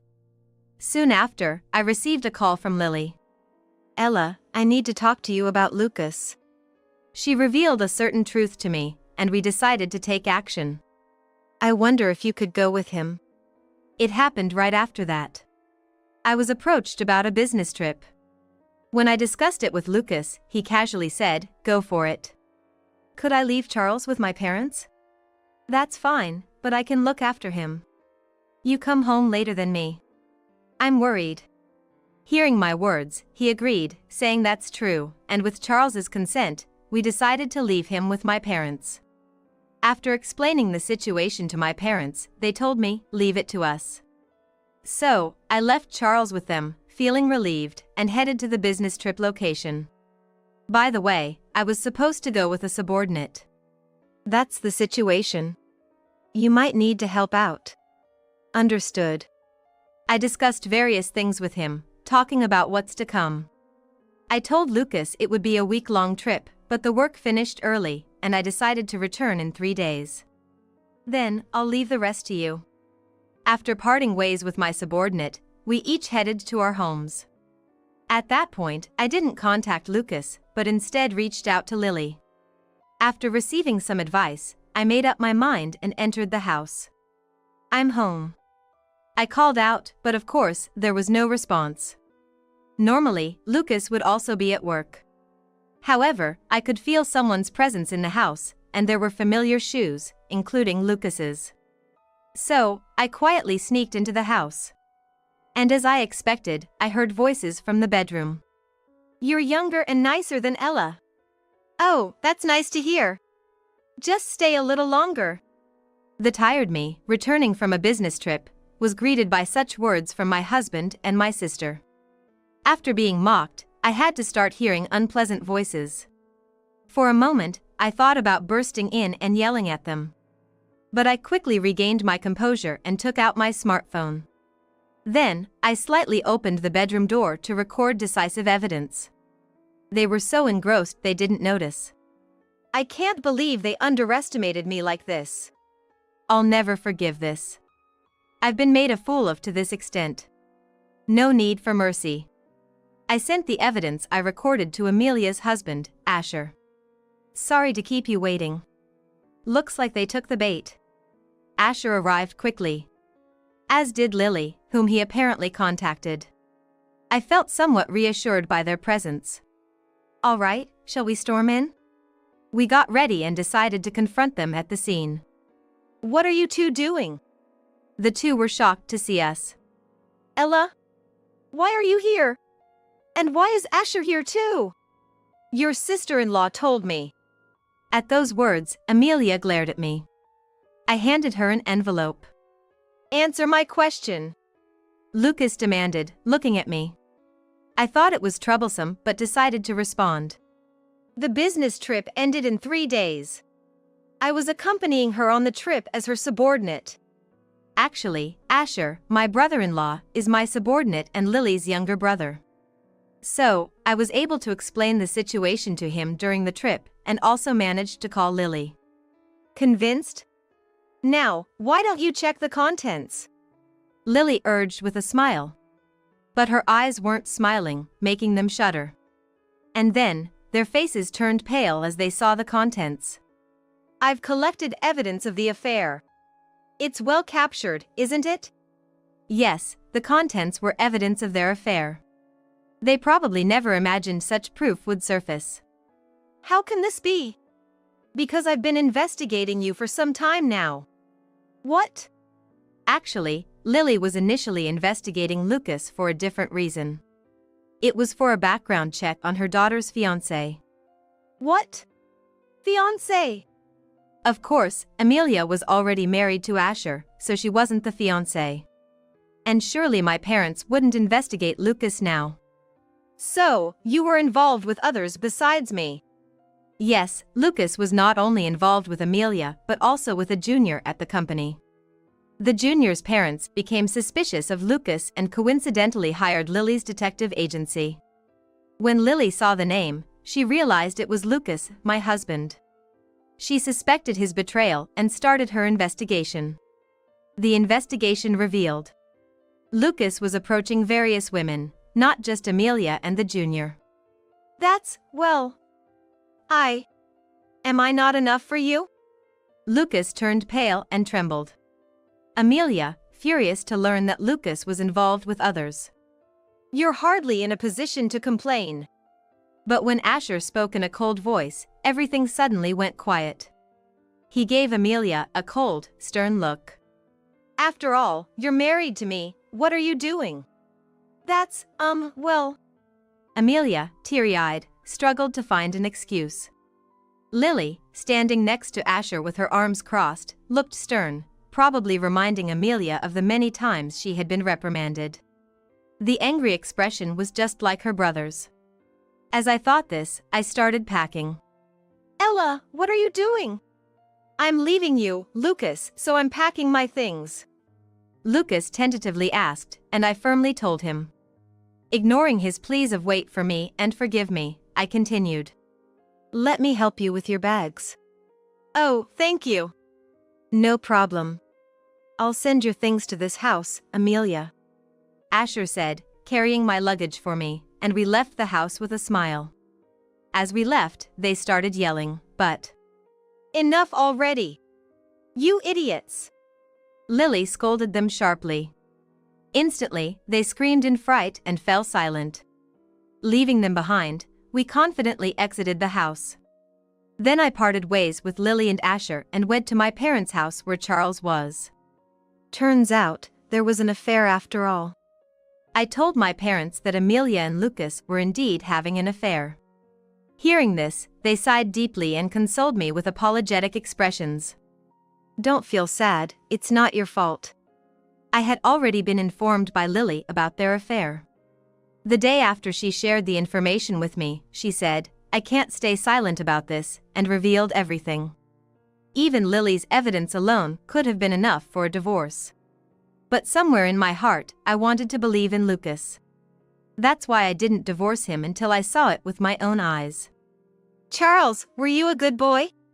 Feeling sorry for my worried parents, I changed the subject. Smiling, my parents responded. He's just like you, a good kid. Such a sweet child. Charles, praised by his beloved grandparents, smiled happily. I was glad I left him here. Sorry, can I stay here for a while? To my question, they nodded, of course. A few hours later. As we were chatting and eating the souvenirs from my business trip. I knew you'd be here. Amelia barged in. It's your fault that Asher and I are getting divorced. If it weren't for you. Amelia glared at me, yelling those words. As I hugged a frightened Charles and was about to retort. Get out. You're no daughter of ours. Instead, my parents yelled back at her. Her focus shifted to them. What are you talking about? I'm your real daughter. Our daughter is only Ella. You were spoiled by your grandmother and grew up to be terrible. We can't think of you as our daughter anymore. My parents responded in an exasperated tone to Amelia's words. Yes, Amelia's twisted nature was triggered by our grandmother. She never accepted me, the adopted child, and doted on Amelia, her biological granddaughter. As a result, Amelia disregarded our parents' warnings and used me, the adopted sister, for her advantage. I always wanted to be real sisters with you. I could tell that struck a nerve with Amelia.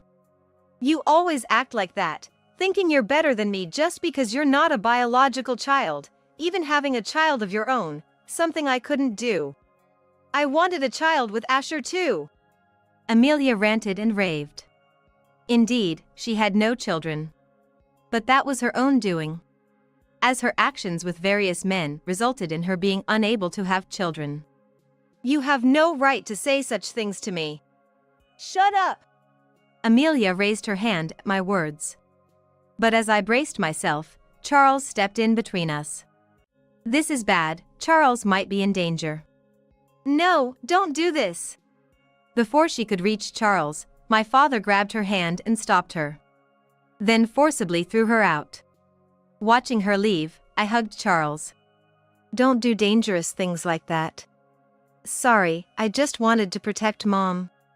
As my parents said, Charles really is a good kid. I thanked him and stroked his head. Later, Amelia reluctantly went to Lucas. Lucas got sued for marriage fraud by the junior's parents. Lily informed me later. Moreover, it was discovered that Lucas had been engaging in affairs during work hours. Naturally, Lucas was fired. I thought I would never see him again, but he was more persistent than I expected. Please, Ella! Help me! Lucas, who had been lying in wait outside the company, clung to me as I arrived at work. Even as I ignored him and tried to enter the company, he kept obstinately getting in my way. If you're going to cling like that, why did you cheat? I know it. You're the one who approached first. Well. Yes, Lucas was the one who approached first. That day, after I went to bed, he found Amelia's address from New Year's greeting cards and visited her, claiming it was a work call. Amelia, a stay-at-home wife, was at home and welcomed him with, "Ella was rude yesterday, wasn't she?" That's how he managed to get into her house and start their affair. Lily confronted Amelia for me. After returning to our respective homes, I told Lily about Amelia's visit. Knowing that Charles could have been hurt, Lily, infuriated, went after Amelia, who had been chased out. Amelia hadn't reached her house yet and was caught by Lily before she could escape. Confronted by Lily, Amelia, triggered by her trauma, spilled everything. Did you really think I would help you? But I was really serious about you. What is he even talking about? If that were true, he wouldn't have cheated in the first place. While thinking about this, I was about to call the police, reaching for my smartphone. Enough already. I'll sue you for business interference. At that moment, Asher arrived. He pulled me towards him and once again gave Lucas a cold look. A guy like you, we don't need in our company. What? Actually, Asher will be the next president of this company. I joined this company due to the good relationship I've had with them for a long time. Because of my excellent performance, Asher was assigned as my subordinate. And he was training to become the next president. You're kidding, right? Lucas, unaware of this, looked at Asher in disbelief. It's not a joke. Leave now. Asher's demeanor showed no sign of reconsideration. Dejected, Lucas left. By the way, Amelia knew about Asher's upcoming role as the next president. Furthermore, it seems Amelia genuinely loved Asher. Getting a divorce was really tough. Asher confided. I comforted him with a pat on the shoulder. And Asher gave me a troubled smile in return. Later. Excuse me. Yes, thank you for your hard work. I was called in by the president. My son owes you one. And about Lucas, it's unfortunate. The president started discussing the matter, looking a bit conflicted. Asher, concerned about the recent events, was going to train in a subsidiary for a while. It was probably a good idea to put some physical distance between him and Amelia, considering her persistence. So, I've been thinking about handing over the project I had planned for my son to you. Of course, the promotion to department head that was originally planned will still stand. I felt honored by this and agreed to take on the responsibility.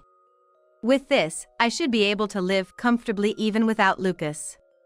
Since I'll be busy, my parents have agreed to look after Charles. By the way, Lucas wasn't taking care of Charles. You know, I was actually staying with my dad's parents. He had been staying with his in-laws, and it seemed they weren't too happy about it. Charles confided to me secretly one day.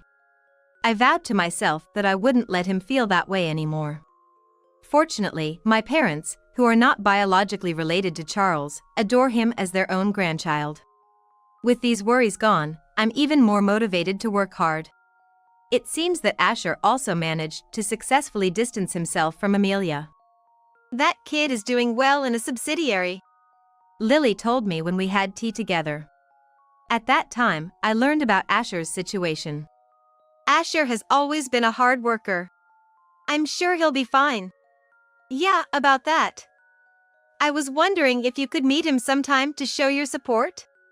I'll take care of Charles. Surprised, I tilted my head in response. I don't mind meeting him. But from the way she said it, it sounds like she wants us to meet alone. Well, I guess you'll understand once you meet him, she said with a mischievous smile. I don't fully understand the situation, but I've decided to meet with Asher. Charles is being looked after by Lily, a little distance away. I was surprised when you suddenly wanted to meet. Yes, well, I have been wondering how you've been since then. Thanks to you. It's still new to me, but I'm doing my best, Asher said with a smile. I felt bad about the trouble caused because of Amelia, and I wanted him to be happy. As I was thinking this, Asher looked at me seriously and said, I like you, Ella. What? I was taken aback by his sudden confession. Apparently, Asher has liked me for a long time. However, due to the age difference, I only saw him as a younger brother. Because of this, he had given up on me. That's why I got together with Amelia, who said she would console me. It seems Amelia knew that he had feelings for me. She took advantage of that knowledge to start a relationship with him. When I married Lucas, Asher completely moved on and decided to marry Amelia. I did love Amelia. I don't know what she was thinking when she approached me, but she was a support to me. Amelia must have really loved Asher too. That's why, among many men, she chose to marry him. But now they are divorced, and she's angry at me. I was quite shocked when I found out about Amelia's betrayal through my sister. You've had a tough time, Asher. I'm sorry, I'm not ready for those feelings yet. Besides, I want to prioritize Charles right now. I understand. I'm not in a rush for an answer, he said with a smile. I was touched by the loving look he gave me, and my heart skipped a beat. Mommy, are you done talking? Yes. We're done, I replied, turning my attention to my son Charles as he ran up to us.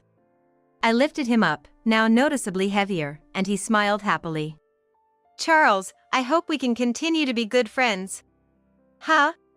Asher, we're already friends, aren't we? Asher, being Charles's uncle theoretically, often played with him. Therefore, Charles tilted his head in confusion, to which Asher chuckled and agreed. We might see each other less, but I hope we can stay as close as before. Yeah. Charles nodded with a smile, and Asher gently stroked his head. From then on, Asher made time to come and see us. He gave Charles more attention than Lucas ever did, and Charles grew quite fond of him. Ella! Charles! Why are you here? While we were playing in the park, a disheveled Lucas appeared. Apparently, since divorcing Asher, Amelia had been wreaking havoc daily. The two of them had paid a substantial alimony, and Lucas couldn't afford to replace the furniture and appliances Amelia had destroyed. Hence, his disheveled appearance. You must have missed Daddy. Let's be together again, the three of us. I don't need Daddy. Charles interrupted Lucas firmly. Lucas, taken aback, asked, You don't? Me and Mommy, Daddy doesn't like us, right? Well, that's not. Mommy and I have Asher now. So, we don't need Daddy anymore. Lucas walked away with a dejected look. And I turned back to Charles and Asher with a smile. Charles, would you be happy if Asher became your daddy? Yes. I'd be happy. Charles beamed. Tears welled up in Asher's eyes. No more tears, or you can't be a daddy. You're right. Let me say it again. Please let me be your husband, Ella, and Charles's daddy. I nodded with a smile.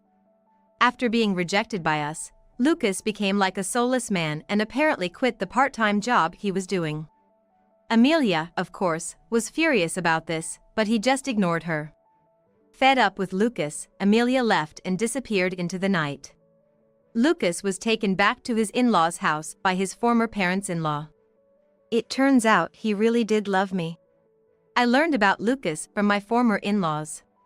When they expressed a hope for me to reconcile with Lucas if possible, I immediately responded, Charles and I already have someone who cares for us deeply. Hearing this, my former in-laws quickly gave up. Hey, Charles, do you want to see your former dad's grandparents? No, I don't want to see them for a while. My former in-laws, who frequently took care of Charles and didn't feel good about that, said sorry about it after learning the whole story. However, Charles seems to want to keep his distance for now. Since Lucas is at his former in-laws' house, we'll just become estranged. Because we don't need them anymore. Asher is coming over next Saturday. Really? I have so much I want to talk to Asher, my dad. Charles said with a smile, and I gently stroked his head. After that, Asher and I started dating. And when Asher returned from the subsidiary to the main company, we decided to move out of my parents' house. We're planning to live together as a family of 3 in our new home. Please marry me, Ella. Yes, I'd love to. Soon after, I accepted Asher's proposal and we got married. My parents and Lily blessed us, saying, May you be happy this time, and Charles was delighted, exclaiming, I'm happy Asher is becoming my dad. I know it's odd for me to say, but Asher will definitely make Ella happy. Lily saw how Asher loved me and witnessed his heartbreak when things didn't work out. That's why she encouraged him to pursue me when I divorced Lucas. I know both the good in Ella and the good in Asher. That's why I want you both to be happy. She has always been there for me, pushing me forward. For her sake too, I must be as happy as possible. So, let's go out for a drink to celebrate next time. Sorry, I can't do that. Why? Lily looked puzzled, but then I smiled and gently touched my belly. Realizing what I meant, her face lit up with joy. Could it be? I'm expecting our second child. So, I can't join you for drinks. Of course. Wow, I'm as happy as if it were my own news. She genuinely seemed thrilled. Her smile was so infectious that I couldn't help but smile too. Charles is excited too, saying, I'm gonna be a big brother. Wow, that's so like Charles. He's going to be a wonderful big brother, I'm sure. When I told Charles he was going to have a brother or sister, he was so happy he practically jumped for joy. Asher felt the same way, and once he lifted me up in his excitement, Charles scolded him, saying, Don't strain Mom's body. So, I want Lily to help us with naming the baby. Really? I'll think really hard about it. Suddenly, Lily became immersed in thought about what to name the baby. Watching her, I couldn't help but smile. From now on, I want to build a home where Charles, Asher, and our unborn child can all laugh together. I swore that in my heart. A life without children is miserable, huh? My daughter is adorable and a genius," Cohen Kirby said with a grin on his face, causing my insides to boil with rage. It was like he had forgotten all about how he had treated me in the past, casually striking up this conversation and then saying this. I couldn't help but feel furious. However, I reminded myself of the situation I was in and managed to suppress my anger. Carefully maintaining a cheerful appearance, I decided to respond to Cohen. Even if he got mad, it wouldn't come close to what I had endured. I called my daughter, Sarah, who was a little distance away, and proudly said, "Well, let me introduce my daughter then." I probably had the smile I envisioned on my face. As I showed that to Cohen, I hugged Sarah, who had run over to me. Huh? Cohen looked at us with a dumbfounded expression, his mouth agape in surprise. He couldn't accept the reality of the woman he had always looked down upon. Jolie, who had been smirking by Cohen's side until then, seemed unable to hide her shock either. Ignoring them, I turned to talk to Sarah. My name is Kyrie Allen, a 51-year-old businesswoman. Whenever I mention that my daughter is 12 years old, people are usually surprised. Yes, I married late, but there's a story behind that. Actually, I'm divorced, and I didn't have any children from that marriage. I met my ex-husband, Cohen Kirby, in a blind date. A friend of mine, who was worried about my perpetual workaholism and unwillingness to get married, arranged a party for me. That's where Cohen took a liking to me and started pursuing me intensely. That said, I still had no intention of doing so at first, and I was still cowed by Cohen's favors. But he was so persistent that I eventually warmed up to the idea. As a result, Cohen and I started dating and soon got married. Once married, Cohen, who was very keen on having children, was serious about trying to conceive. However, being in my late 30s then, I felt an immense pressure. Whether it was due to that or not, we had trouble conceiving. Gradually, Cohen's attitude toward me cooled, eventually turning contemptuous. "What's up, infertile? Did you pick up the cleaning I asked about before?" He began referring to me as infertile and treating me like a servant. It was incredibly frustrating, and I desperately looked for a solution. I even went to the hospital, fearing the worst, but all the tests showed that I was perfectly healthy. In fact, the doctor even suggested that stress might be causing it, leaving me feeling utterly helpless and downhearted. I tried everything, watching my diet, taking supplements. Despite all efforts, I still couldn't get pregnant. Wondering if the problem might not be mine, I suggested to Cohen Kirby that he should get tested. "Hey, Cohen." I went to the doctor, and they found nothing wrong with me. "So, there might be a chance that, it could be you." "I think you should get tested," I said. Cohen's face turned red with anger immediately. "What? You're saying something's wrong with me? It's just you who can't get pregnant, don't you dare doubt me." "But there's nothing wrong with me, and I've been undergoing treatment for so long. If we can't have kids, it only makes sense that the issue might be with you." "That's impossible. I'm always fine, it has to be your fault, you're the only one to blame."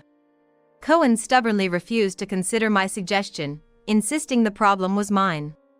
At first, I argued back, but constant accusations wore me down. Finally, one of Cohen's remarks broke me completely. "What's the point of you being a woman if you can't even have kids?" He said it so dismissively that I was left speechless. Not because I agreed with him, but because I was shocked by the extent of his cruelty. I managed the house and supported Cohen, who also worked, as best as I could. Yet, just because I couldn't bear children, he dismissed me entirely. My spirit broken, I couldn't bring myself to ask him to get tested again. The thought of hearing those same harsh words made me too afraid to speak up. Sensing this, Cohen began ordering me around even more. I'm beat. I don't want the usual beer today, I'm craving that import one they sell at the liquor store downtown. Hey, you, since you're obviously not busy being infertile, go get it for me, now." He grew more audacious, treating me like a mere errand runner, laughing smugly. Any hint of resistance from me was met with even more vile words. I endured, day after day, without a thought of anything else. You'd think I'd have left him by now, right? But being a latecomer to marriage, I feared I'd never marry again if I left this one. Plus, I was somehow convinced that divorce was shameful, making it hard for me to take that step. So, time just passed, and I turned 38, when things suddenly took a dramatic turn. At that time, I was still working and enduring the infertility snoring that continued almost daily. Come on, you should know what I don't like by now. How can you expect me to eat such awful food? This is exactly why you're... That day, I couldn't hold back anymore and snapped back. What does food have to do with not having kids? I can't stand it anymore. Enough is enough, I exclaimed. Cohen leaped up, yelling at me fiercely. What's with that attitude? You can't even fulfill your role as a woman, and you dare complain to me when I get home from work. His unreasonable argument infuriated me. What role as a woman? If that means having kids, then you share the responsibility. I got tested, and there's nothing wrong with me. But you refuse to get tested, avoiding your responsibility. And yet, you have the nerve to complain only to me. It's just unfair. Cohen Kirby seemed a bit flustered by my rare rebuttal. But he quickly regained his composure and started hurling insults again. Why are you so stubborn? If it were her, she'd immediately reflect and apologize in this situation. His words stopped me in my tracks. Before I could even ask who her was, Cohen's expression changed to one of regret. And he quickly turned away, leaving the house without another word. He didn't come home that day, and I grew increasingly suspicious. From his tone, it was clear there was another woman in the picture. This meant he was cheating, which could potentially lead to a divorce. Not because I couldn't have children, but because of Cohen's infidelity. With this in mind, I acted quickly. I searched the internet for a nearby private investigator and hired them to look into Cohen's recent suspicious behavior and his mistress. A few weeks later, the investigator's report arrived. During this time, Cohen came home but avoided eye contact with me. He even stopped the verbal abuse. It was a surprising and somewhat more comfortable turn of events that made me regret not taking action sooner. I should have to do it. As these thoughts crossed my mind, I looked through the report. It confirmed Cohen's infidelity and included evidence and details about his mistress. Her name was Jolie. A 23-year-old, obviously much younger than both Cohen and me. They apparently started seeing each other right after I first suggested Cohen get tested. It meant this affair had been going on for years. Filled with sudden rage of finding it out, I decided to proceed with a divorce. While I prepared, Cohen was surprisingly calm. It was allowing me to make steady progress. Finally, I decided to confront Cohen about the divorce. Cohen, we need to talk. It's not about the test, it's something more important, I said as he just came home from work, making a displeased face. What now? I've got something to tell you too. Make it quick, he said, looking bored but somewhat attentive while fiddling with his phone. Before he could change his mind, I quickly presented him with the investigator's report. You're cheating, Cohen. I've had it thoroughly investigated, so there's no escaping this. Between the child issue and your infidelity, I can't take it anymore. I want a divorce, I said, thrusting the report and a partially filled-in divorce papers at him as a sign of my will. Instead of being flustered, Cohen smirked and took the divorce papers from my hand. Well, aren't you prepared? Such perfect timing almost makes me question your precognitive abilities, he remarked while operating his phone. Suddenly, with a click, the front door opened. Hello there, excuse my intrusion. Oh, nice to meet you. I'm Jolie, the one who's gonna marry Cohen soon. The person who entered through the front door was the same one in the photos enclosed with the private investigator's report. Jolie, who looked even younger and cuter in person than in the photos, greeted me with a smirk. Today was actually the day I planned to introduce you to her. And to think you'd prepare the divorce papers for me, I didn't see that coming. If you had been this considerate all along, maybe I would have stuck around, but it's too late now. Cohen said half-jokingly, taking the divorce papers and walking into the living room. I was too shocked to grasp the situation and stood there, frozen. Soon, Cohen emerged from the living room with the divorce papers filled out. He handed them to me with a sly smile, saying, "This sure saves a lot of trouble. We're no longer husband and wife, so leave now.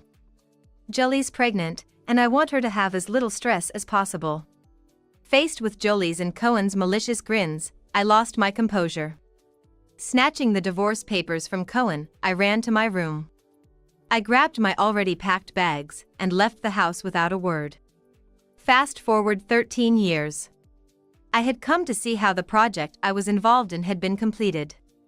My job is as a professional consultant, and this time I was tasked with designing an apartment building that would be disaster-resistant and children-friendly.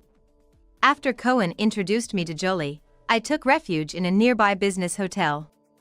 I waited until dawn to submit the divorce papers to the city hall, then moved from hotel to hotel. After that, I was finally settling into an apartment and focusing on my career. Divorcing Cohen seemed to lighten my spirits, and my work progressed smoothly. I got lucky with business opportunities and expanded my network. This revitalization led to my appointment as the project leader for this urban development, a long endeavor that had finally come to fruition. There was a small celebration at the site, crowded with many people. Then, a familiar, unpleasant voice caught my ear. "Hey, long time no see. Still all alone, huh? I came here to buy one of these condos for my family of 3. Not that it matters to you." I regretfully turned towards the voice. I saw Cohen, Jolie. And also there were their daughter, who must have been in Jolie's womb back then. A life without children is miserable, huh?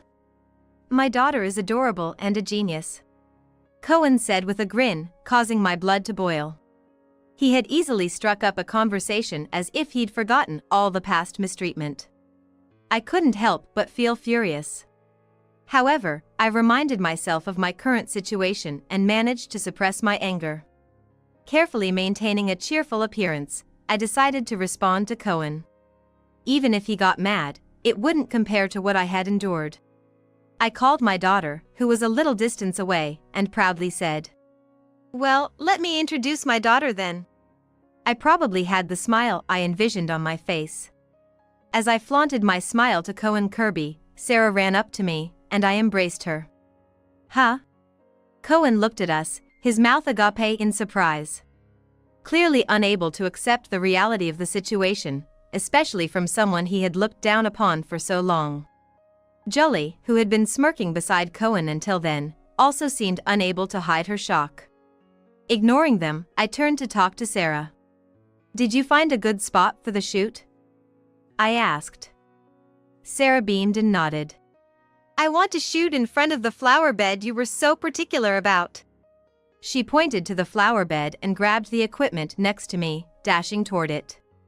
As I watched her spirited back, Jolie screamed in disbelief. "Is that Sarah from the popular video sharing site? Why is she calling you Mom?"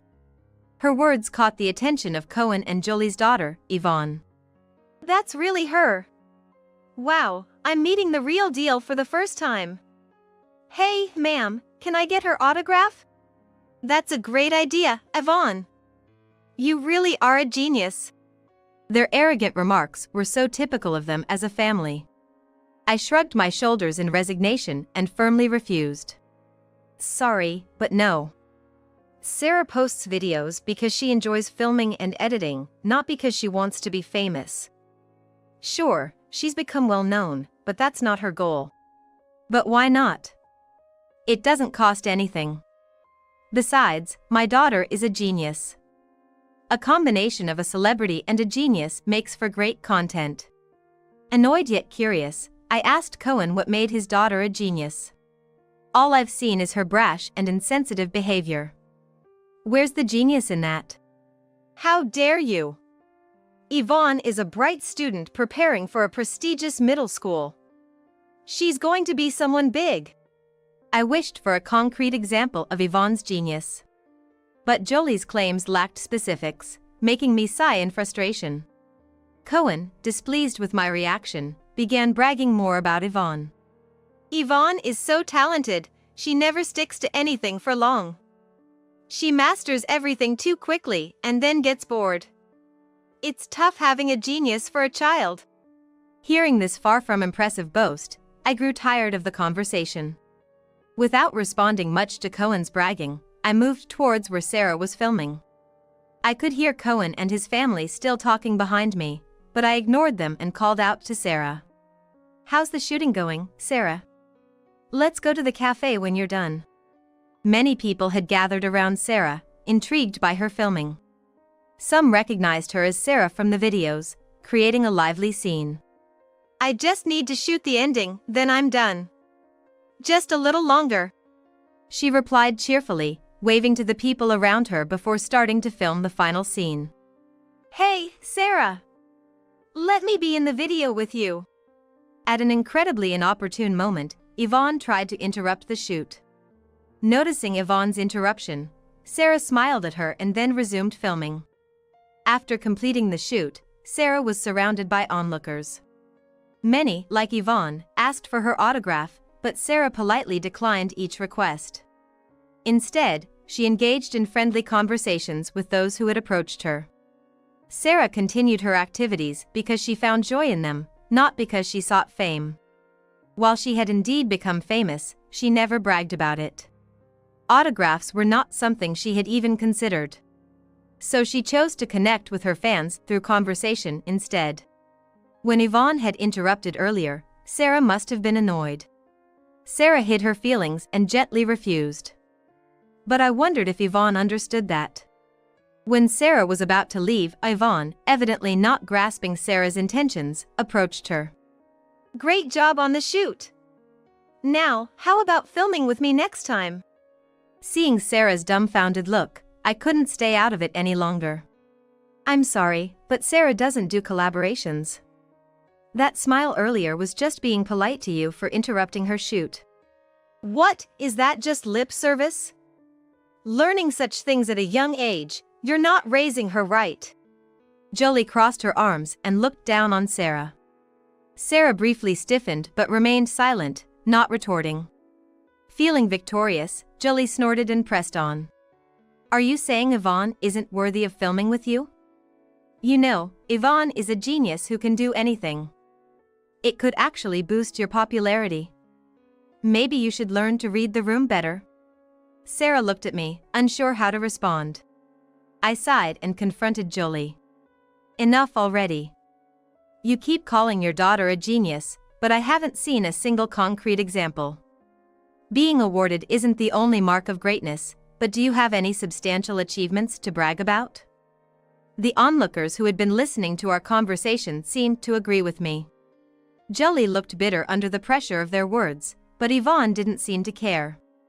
Instead, she proudly started listing her accomplishments. "I received a certificate at my piano recital for doing well in practice. And at my dance school, I got one for being able to dance a whole song. Plus, I've been awarded for perfect attendance at school. I've been recognized a lot, you know." Considering Sarah's age, Yvonne must be around the same age. Sarah was 12 years old, so probably Yvonne was also a middle schooler. Her claims felt somewhat trivial for her age. Unaware of the awkwardness, Yvonne looked at us expectantly for praise. I exchanged a helpless glance with Sarah, and we could only make troubled faces. The people around us reacted similarly, with some even bursting into laughter. Finally sensing the mood, Jolie awkwardly changed the topic. "So, speaking of your activities, how much do you earn? I doubt it's enough to afford a condo here, right?" Caught off guard by her desperate question, I decided to respond. Thankfully, Sarah's videos are quite popular on the video sharing site. She does earn money, but we're saving it for her future. We spend some on necessary equipment for filming. While this condominium is attractive, we don't need it as we already have our own home. Besides, I designed this place, so the success fee was substantial. My current husband runs a company, and combining our incomes, moving here wouldn't be a bad idea. I preemptively answered all the questions Jolie might have wanted to ask. As expected, she grimaced, glaring at Sarah and me. Cohen, having heard my explanation, seemed unable to argue back. However, Jolie, ever cunning, tried to butter me up despite her previously hostile attitude. So, you built this place? Then you could get us a spot here, right? Our kids are about the same age. Can't you speak up for us out of pity? I had no intention of agreeing to such a request. As I was about to firmly decline, Yvonne, misunderstanding the situation, chimed in with sparkling eyes. We can live in this condo if we ask you? Hey, ma'am. We want to live here. Please help us out. I sighed, exasperated. And I decided to set them straight. I'm sorry, but I can't guarantee you can live here. I might be able to refer you to the management company using my contacts, but there's a screening process. They'll check things like your job, income, potential for the future, and so on. I don't control the screening, so it's not certain you'll get in. It's up to you to make it happen. Jolie clicked her tongue upon hearing this, while Yvonne didn't seem to fully grasp the situation. Cohen then butted in, demanding the impossible. Our daughter is asking, so make it happen. If you have the connections from building this place, get us through the screening. People around us started whispering at Cohen's unreasonable demands. I felt a headache coming on, wondering how to explain this obvious point. I can't interfere with the screening process, that's beyond my control. If you want to live here, overcome the challenge on your own merits. At this, Cohen suddenly lost his temper. He began yanking flowers from a nearby bed and throwing them at me. I shielded Sarah from being hit, trying to calm Cohen down. But then, Jolie and Yvonne, following Cohen's lead, started doing the same. Jolie hurled insults and flowers at us, and Yvonne spewed verbal abuse at Sarah. I focused on protecting Sarah, but luckily, people around us intervened. Still, Cohen and his family continued their rampage, throwing anything they could find. Jolie picked up a stone and raised her arm.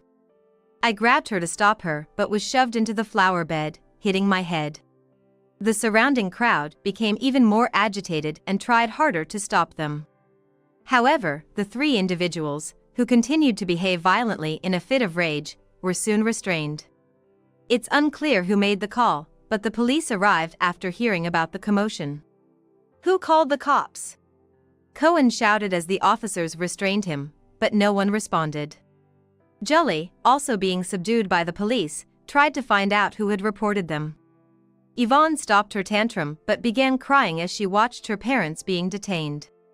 The area, which had been chaotic, suddenly quieted down when an officer's voice rang out. Caught red-handed on suspicion of obstruction of justice. At these words, the commotion ceased in an instant. Cohen, who had caused the commotion, was apprehended by the police for his aggressive behavior. Holding my head and trying to comfort a tearful Sarah, I watched as he was taken away. At the same time, Jolie and Yvonne were also escorted to the police station. All three of them were put into a police car and driven away, disappearing from view. Despite the chaos they had caused, their swift removal by the police left me feeling somewhat relieved.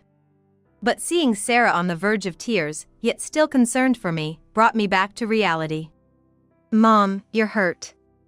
Should we go to the hospital? Otherwise, you might. The commotion had overwhelmed Sarah, and she finally broke down crying. Hugging her, I apologized for involving her in such a situation. People around us expressed their concern. But I assured them I was fine, especially since Sarah was unharmed. When the sound of an ambulance siren approached, it seemed someone had called for medical assistance. The ambulance arrived, and alongside the police, I was taken in for treatment with Sarah by my side. As I boarded the ambulance, I took one last look at the damaged flower bed. The construction of the large condominium had inevitably created a sense of oppression. I had wanted to alleviate that by setting up a park within the grounds and placing a flower bed there. I hoped that the park would become a place of relaxation and conversation. The park where I first met my current husband had brought me much happiness. Taking a break from work, I had been admiring the flowers in the park when he approached me. From there, I started talking to my current husband, who worked near that park, and we became close. Our relationship grew from occasional lunchtime meetings to dinners, and eventually, we got married. Later, we were blessed with our daughter Sarah, despite it being a late pregnancy. That park, with its flower beds, had brought so much joy into my life. So, I wanted the project I was involved in to offer similar opportunities for happiness. The result of that effort was the flower bed.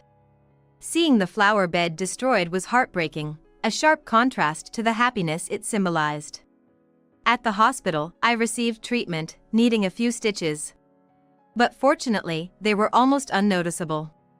Sarah, relieved to see me all right, managed to smile as we left the hospital. While waiting for the bill, I was questioned by the police and decided to file a complaint. I also resolved to hire a lawyer and ensure Cohen and his family faced the consequences of their actions. Jolie was arrested for her involvement in the assault. According to what my lawyer told me, Yvonne was taken in by Jolie's parents after both her parents got into trouble with the police. I thought it was sad enough for her, but she was now facing re-education from her grandparents. Yvonne, taken in by her grandparents, apparently faced stern reprimands for her usual behavior. And she was subjected to strict discipline in an attempt to rehabilitate her. It seems that for Cohen and Jolie, and especially for Yvonne, challenging days lie ahead. As for me, my injury has been healing well since then. I recently had my stitches removed, and there's hardly any sign of the injury now. Sarah has become even more popular since that day and is busily engaging in her activities. It turns out that the police and ambulance were called by one of Sarah's followers. After the shooting was over, Sarah sensed a sense of disquiet and quickly switched to live streaming to distribute the video. Thanks to that, when a big fight broke out, it seems that one of her followers took action. We're truly grateful for this intervention that helped to resolve the situation. Subsequently, Sarah wanted to thank whoever helped, so she called for them to come forward in a video. However, no one did, so she posted a video expressing her gratitude instead. When I went to the park where the disturbance took place to shoot the video, I found that the flower beds had been cleaned up. I was relieved to see that the volunteers had apparently done a good job of putting them in order after the incident. Since then, things have been going surprisingly well. My involvement in the condominium project has raised my professional profile. Thanks to that, I've been promoted and now serve as the head of the planning department. Sarah's video views are also increasing rapidly, and she herself continues to post videos with a happy look. My current husband is very caring and was quite concerned about us. Although I've fully recovered and there's no disruption to my daily life, he still occasionally checks on how I'm doing. Having a kind-hearted husband and seeing Sarah grow up healthy. And I have no problem with that, because my business and my family are prospering. I look forward to spending more happy moments with my family of 3.